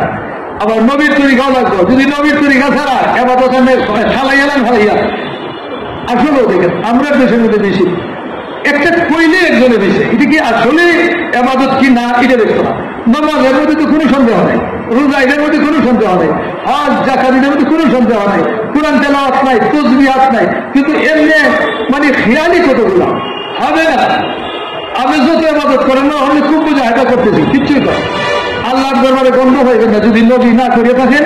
সাহাবার থেকে রেওয়ায়েত নাই যে আল্লাহ রাসূল এটা করছেন আর আপনি করেন, কোনোদিন আল্লাহ থেকে কিছু পাবেন না। আমি যাই যত জানিয়ে দিই আপনার হাদিস শরীফে এসে তিনজন সাহাবা আসছেন, আইসা আল্লাহ রাসূলের ঘরে জিজ্ঞেস করলেন আল্লাহ রাসূল রাত্রে কি আমল করেন। রাসূল পাক সাল্লাল্লাহু আলাইহি ওয়াসাল্লাম ফরমাইলেন কি আমল করেন? তো উম্মাহাতুল মুমিনিন জবাব দিলেন এই আমল আল্লাহ রাসূলের রাত্রে করেন। এসব করে তো আল্লাহ রাসূল ঘরে আসেন। এরা তিনজনের নজরে দৃষ্টিতে আল্লাহ রাসূল তো তেমন কোন বেশি আমল করেন না, স্বাভাবিক আমল। এরপরে ওনারা কইতেছে মিয়া আল্লাহ রাসূলের সাথে তুলনা করতে আইছ, গাফারাল্লাহু লাহু মা তাকাদ্দামা মিন যামবিহি ওয়া মা তাআখার। যার আগে পিছের সব গুনাহ আল্লাহ দরবারে কোনো গুনাহ তো তার নাই, ইনি যাই করেন তাই তো বেশি। আমরা তো গুনাহগার, আমরা মুজাহিদা করবো, আল্লাহরে রাজি করতে হবে। একজনে হয় না আচ্ছা দিলুন নিশা জিন্দগিটা আর বিয়া করতাম না, দিনের জন্য মেহনত করে জোর করে মরে দেবো। আর একজনে হয় আমি সারা জিন্দগি ওর আজকে রোজা আমার ইফতারই করতাম না, আল্লাহ রাজি করতে হবে। আর একজনে হয় যে আমি রাত্রে ঘুমাইবো না, সারা জিন্দগি নামাজ করে ইবাদত করে খাটাই দেবো, রাত্রে আর ঘুমাইতাম না। আল্লাহ রাসূল শুনে আইছেন, তিনও ব্যক্তি মুখলিস ছিল। আল্লাহ রাসূল বলেন তোমরা এই সমস্ত কথা বলছো, সাহাবায়ে কেরামের মুখে চলে যায় বলে আমরা বলছি। শুনো আমি তোমাদের চেয়ে আল্লাহরে বেশি চিনি এবং তোমাদের চেয়ে আল্লাহরে বেশি বলে করি। আমি বিবাহ শাদীও করি, জিহাদও করি, আমি রোজাও রাখি, ইফতারও করি, আমি ঘুমাইও ইবাদতও করি। যে আমার সুন্নত ছেড়ে দিব আমার রাগিবান সুন্নতি ফালাইসা দেবে, যে আমার সুন্নত ত্যাগকারী হবে সে আমার উম্মতের মধ্যে থাকবে না। যাও নবীর উম্মত না থাকলে কিয়ামতের দিন কাউসারের ভানি ভাইয়া বেহেশতে দৌড় দিয়ে দেবেন নাকি? এই জন্য যেখানে নবীর তরিকা নাই আপনি আল্লাহরে রাজি করবার জন্য যত নাচানাচি করেন কোনোটাই হবে না, পোশাক খুললেই ফেলে হবে না, জায়গাতেই দিব। এই জন্য দেখেন যে এখানে আল্লাহ রসুলের কি তরিকা, মানে এই আমলটা আল্লাহ রসুলের করছেন কিনা, কিভাবে করছেন। হুকুম হইব আল্লাহর, তরিকা নবী। এরপরে কার জন্য আমল করবো? আল্লাহর জন্য। আল্লাহর জন্য যদি না হয় নবীর তরিকা হইলে চলতো না। কিরকম দেখেন ওইটা তিনজনের কথা আল্লাহ রসুল যে বয়ান করছেন, কথা বুঝতে পারছেন? যে তিনজন মুখলিস মানুষ, কি সুন্নত তরিকায় খাম ছিল, খামটা আমলটা ভালো খাম, কিন্তু মুখলিস ছিল, ইখলাস না থাকার কারণে। আল্লাহর দরবারে সবচেয়ে পজিশনওয়ালা মানুষ হয় শহীদ আল্লাহর দিনের জন্য, তার রক্তের ফুটা করার আগে গুনাহ মাফ হয়ে যায়।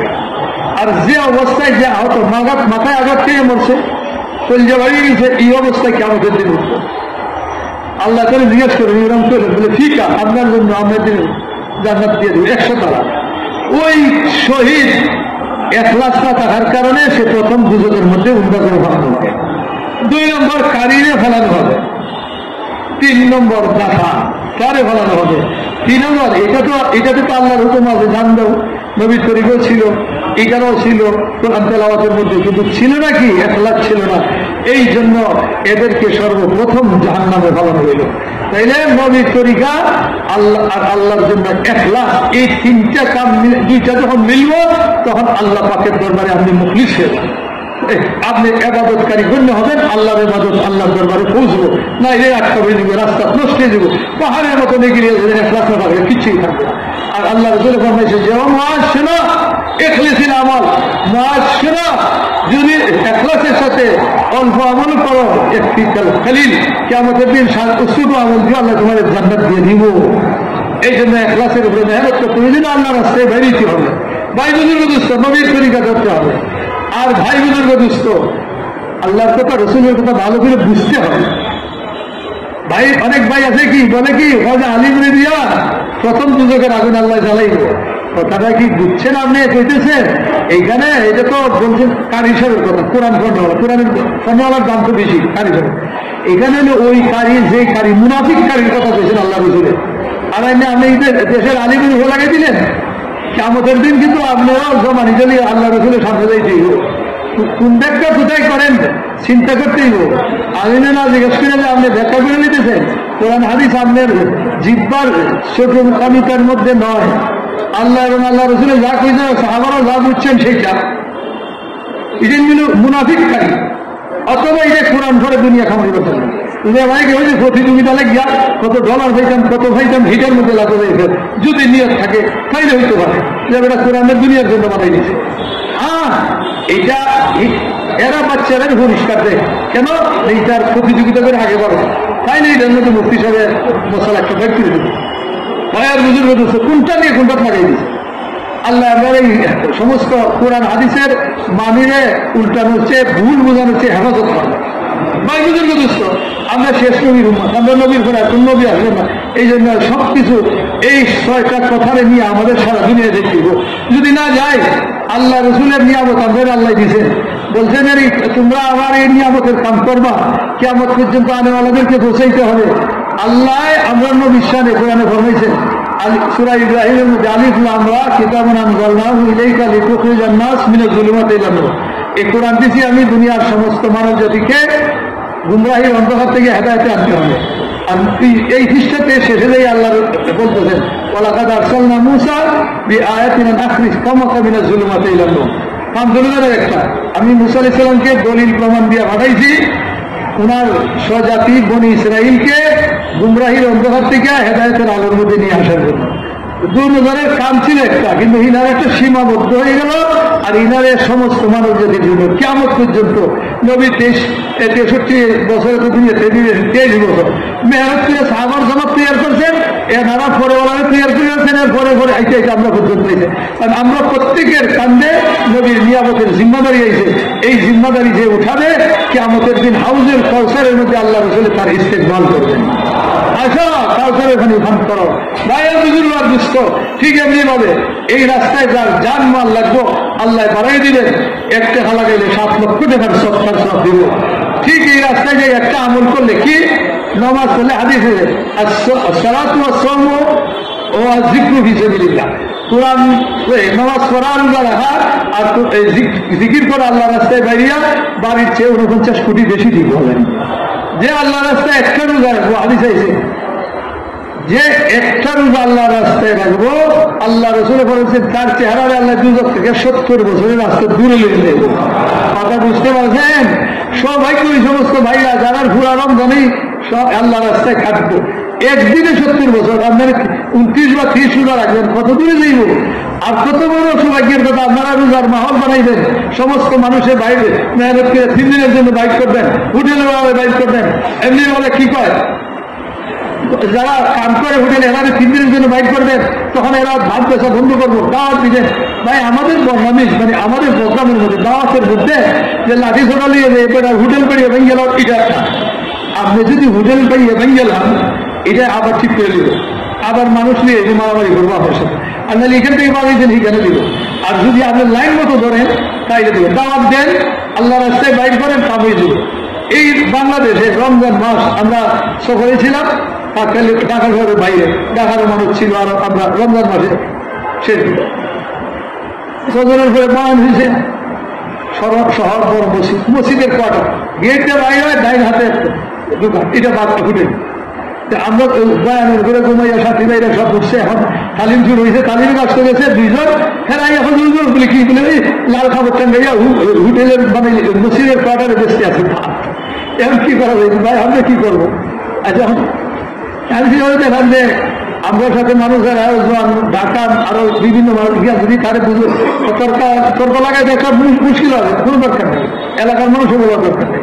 আমরা কোনো গাছ করে তারা সালাম দাও বলে একটু মেহরবানি করে মসজিদে আসে, এরা গেছে, এরা 2 জন খুব ভালো করে জামা ঘরে করে পুজো সেজে 2 জন গেছে, যাই লাল ঘর জায়গা শান্তিছে বসা হয়ে গেল চেয়ারের মধ্যে, টেবিল লিয়া আসসালামু আলাইকুম বাদুর খালি বলছিলাম, লাভ করে চেয়ার থেকে ঘুরে গেছে, ভিতরের গেটে বাইরে হয় জলদি উঠে ছাড়া বন্ধ বন্ধ আইসে তবলি চলাইছে সারাদিন আমরা বিকাল 3:30 বছর আর এই লোকের গেটের দরজা খুলে না, 3:30 পরে সাদার খুলছে, ইফতারি লাগাইছে সব।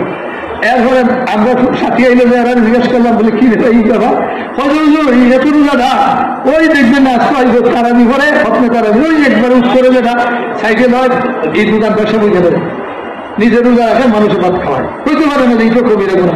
এই জন্য আমাদের জিম্মায় আমরা রমজানের মেহনত করবো। এখন থেকে ঢাকা শহরের মধ্যে এমন একটা পরিবেশ বানাইছি যে ভাই একটা রোজার পরিবেশ, রিক্সাওয়ালা ভ্যানওয়ালা এদেরকে 3 দিনের জন্য বাইক করি, এদের কাছে যাই বুঝাই, এদেরকে মসজিদে তালিমে শরীক করি, ড্রাইভারদেরকে হেল্পারদেরকে বুঝাই। এমনিভাবে যত দোকান আছে, রেস্টুরেন্ট আছে, এদের কাছে লড়াইয়ের দরকার নাই, যা এভাবে 3 দিন লাগা। আর এরা এই কথা বুঝান, ভাই দুনিয়াতে 1 মাস না খাই যদি থাকো, জান্নাতে যাইবা কোনোদিন ভুক লাগতো না। আর এখানে খাইয়া মোল্লায় ওইখানে এমন ভুক লাগবো, দুনিয়ার সমস্ত খানা যদি তোমার খাওয়ানো হয় তো শেষ হবে না। এরপরে তুমি ভুকের কারণে দুজকের আগুন খাইতে হবে। এই জন্য এদের থেকে বাঁচো, নিজের কর্মচারীদেরকে বাঁচাও, মানুষকে বাঁচাও। এইভাবে যখন নাই আসে কোনোদিন বুঝেইবেন এই লাভ ইনশাআল্লাহ রোজার পরিবেশ খাইম হবে। এইটা করে এইরকম একটা জিনিস আছে, তাহলে আপনি অর্ডার দিয়ে করে নেবেন। অর্ডার দিয়ে আপনি যদি এখানে বাগান এখানে ঘরের ভিতরে দরজা বন্ধ করে খাইবই খাইব। আর যদি তারে বুঝেই নিতে পারে ইনশাআল্লাহ সে আর খাবেও না, সে আরো 2 জন্য তৈরি করবে। এই জন্য রমজানের মেহনত আমাদের ইচ্ছে সবে 3 দিনের জন্য বাইর করো, সিজার জন্য বাইর করো, হোটেলওয়ালাকে বাইর করো, কর্মচারীদেরকে বাইর করো। সারা দেশের মধ্যে রোজা আসতেছে, যেমন মেহমান আইতেছে, দুনিয়ার বড় একজন মানুষ হইতে আছে, এইরকম যেরকম একটা ইস্তেকবাল, এর চেয়ে আরো বড় ইস্তেকবাল। এই জন্য আল্লাহ রাসূল দোয়া করতেন, আল্লাহ বারিক লানা ফি রজব ওয়া শাবান ওয়া বাল্লিগনা রমজান। শুরু হইতো রমজান থেকে, শাবান মাস শেষ হয়ে যাচ্ছে, এখন রমজানের আমাদের তৈরি এমন প্রস্তুতি, আমার বাড়ি ঘরে আমার প্রস্তুতি পরিষ্কার পরিচ্ছন্ন, সবের কাপড় চোপড়, ছেলে মেয়ে সবের সুন্দর। এইরকম কেন যে এইরকম আতরের ইন্তেজাম হইতেছে, কোরআনের ইন্তেজাম, যে কোরআন পড়তে হইব, পরামর্শ হইতেছে ঘরের মধ্যে, মেয়েরা কখন করবো, কে কোন সময় করবো, এরপরে ছেলেরা মসজিদে করবো, কোন মসজিদে করবো, আমরা ঘরে ছেলে হাফিজ আছে তো আমরা কি তারাবি করতে পারি সবই মিলিয়া। এরপরে এইরকম পরামর্শ চলতেছে, বিশাল রমজান। এইটা বুঝতো আল্লাহর দরবারে এইরকম পরিবেশ বুঝতেছে, দুনিয়ার মানুষ বুঝতেছে না এরা মুসলমান, আর আল্লাহ বলে যে না এরা আমার বন্ধু, আমার রমজানের কি করছে গুরুত্ব দিল। এইভাবে যখন আপনি রমজানে ইস্তেকবাল করবেন, আল্লাহ রসুল তো হাদিস শরীফে আশা সিদ্দিকার ফরমান যে যখন রমজান মাস হইতো 7 জাল মিজান লুঙ্গি সাইড করে করতেন, আর 1 মাস রমজান মাস কোন বিবির কাছে আল্লাহ রসুল দিতেন না, পুরা মাস 7 জাল মিজান, সারা রাত আল্লাহর সাথে সম্পর্ক। ভাই আলহামদুলিল্লাহ আমরা এটা শুরু করবো।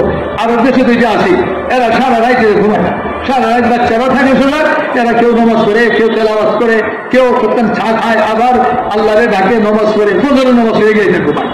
এরপরে দোকান করে বিকালে।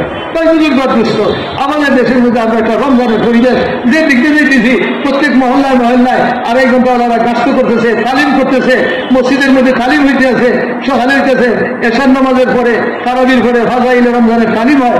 হযরত শেখুল হাদিস রহমতুল্লাহ লেখছেন, যদি হাফিজ সাহেব, মসজিদের ইমাম সাহেব ইনারা যদি একটু মেহরবানি করেন আর এই ফাজাইলে রমজানটারে একটু তারাবির পরে ঘুরে ঘুরে দেন, তাইলে ইনশাআল্লাহ প্রত্যেক ইমানদারের রোজা আল্লাহ রাসূল যে বলেন ঈমান ও ইহতিসাবান, যে ব্যক্তি রমজানের রোজা রাখবে ঈমানের সাথে আল্লাহর পক্ষ থেকে নেকি পাওয়ার ওয়াদায় আল্লাহ তার সব গুনাহ মাফ করে দেন। তাহলে এই ইহতিসাব কাজে হবে সবে কদর ধরতে পারবে। এই জন্য ভাই আমরা একটা রমজানের পরিবেশ বানাইবো। 2.5 ঘন্টা আগে লাগাইছি না, এখন ফুল 2.5 ঘন্টা রমজান মাসে লাগাইবো এবং ঘরে ঘরে যাইব, এমনি ভাবে দোকানে দোকানে যাইব, বিল্ডিংয়ে বিল্ডিংয়ে যাইব, রাস্তায় রিক্সাওয়ালার আড্ডায়, ভ্যানওয়ালার আড্ডায়, বাস এই যে এখানে স্ট্যান্ড আছে, সাইদাবাদ আছে, আমাদের গাবতলি আছে, সদর ঘাট আছে, এমনি ভাবে ভাই মহাখালী আছে, সবখানে আমরা আশেপাশের মসজিদওয়ালা 2.5 ঘন্টার জমাত, 3 দিনের জমাত রেখা এমন ভাবে একটা মেহনত শুরু করে দিলাম যে দুনিয়ার যত বাংলাদেশের যাইতেছে যে না এখানে রমজান আইতেছে, এটা খবর হয়ে গেছে, সবাই সালাম দিয়েছি, তারাই দিয়েছে, মানুষ সালাম দেই, বলি তারা ভাই রমজানে ফাজাইলে রমজানে তালিম করবেন আমার ঘরে, এমনি মসজিদে তারাবির নামাজ পড়বেন, 3টা দিন আপনি লাগান, সুন্দর হবে, আপনার ছেলেরে চিল্লাতে পাঠান, এইভাবে মেহনত করবো। ভাই বুঝছো, তাই তো আল্লাহ যে আমাদের দিনের মেহনতের মধ্যে লাগাইছে, এটার কোন মূল্যায়ন হইল। এই জন্য এই কাম আমাদের অবশ্যই করতে হবে। কি বলেন ভাই, রমজানের মেহনত করবো? এমনি ভাবে দেখেন, রমজান বাইরে আপনি যদি এক আল্লাহ রাস্তায় বাইরে একটা আমল করেন 49 কোটি হবে, রমজানে করলে কত হইব? কম হইব না বেশি হইব? বেশি হইব, বহুত বেশি হইব। আল্লাহ রসুলে ফরমাইতেছেন 1 রোজা রাখলে 70 বছরের রাস্তা দুজক চলে যাব। এই জন্য এমনি ভাবে যে আল্লাহ রাস্তায় বাইর হয়, হাদিসে আছে আল্লাহ রসুল ফরমান, আল্লাহ মান খারাজা ফি সাবিলিল্লাহ ফাহুয়া ফি জিম্মাতিল্লাহ, যে আল্লাহ রাস্তায় বাইর হলো সে আল্লাহ রাস্তায় চলে যায়, আর আল্লাহর জিম্মা চলে যায়। যে আল্লাহ রাস্তায় বাইর হলো সে আল্লাহর জিম্মা চলে যায়। কথা বুঝতে পারছেন? ফজরের নামাজ যে জমাতে পড়লো হেও আল্লাহর জিম্মা চলে যায়। ঠিক আল্লাহ রাস্তায় বেরোলে আল্লাহর জিম্মা। আল্লাহ বলেন আমি তার বিবি বাচ্চা ব্যবসা সবের হেফাজত করবো। আর যদি সে মওত আসিয়ার সাথে থাকে শাহাদত দিয়ে জান্নাত দেবে, আর যদি তার হায়াত থাকে তো তার গুনাহ মাফ করিয়া গনিমত দিয়া তারে বাড়িতে ফিরে। ভাই বুজুর্গ, রমজান মাস আল্লাহ রাস্তায় বাইরিবার মাস। দুইবার রাসূল পাক সাল্লাল্লাহু আলাইহি ওয়াসাল্লাম রমজান শরীফে সফর করছেন। বদরে রমজান মাসে গেছেন, ফতে মক্কা রমজান মাসে গেছে। রমজান মাস আল্লাহ রাস্তায় হরকতের মাস। তৈরি আছেন নি আপনারা সব ভাই? এই জন্য ভাই দেখেন, রমজানের মেহনত তারা নিজেরও করবো, সারা দুনিয়া সারা দেশের মানুষে করাইবো, বাইরে বিদেশে পাঠাইবো। এই জন্য এই রমজান এখন থেকে 4 মাসের জন্য কে তৈরি আছেন ভাই? নিয়োগ করেন, দাঁড়িয়ে দেখেন তো, দাঁড়াই আল্লাহকে নিয়োগ করেন, আল্লাহরে দেখেন যে আমরা ইনশাল্লাহ 4 মাস শুরু করবো। নেকির মাস 4টাই দিব, রমজান, শাওয়াল, জিলহজ, জিলহজ, আর এইটা নেকির মাস 4টা আপনাদের আমল নামায় দেখাবেন। মাশাআল্লাহ, আল্লাহ এইভাবে দাঁড়ান, দাঁড়াই থাকেন, আরেকটু দাঁড়াই থাকেন, দাঁড়াই ভাই উঠছেন না, একটু সময় দাঁড়া। খালি কি করবেন? আল্লাহ 4 মাসের জন্য নিয়োগ করছেন, দাঁড়া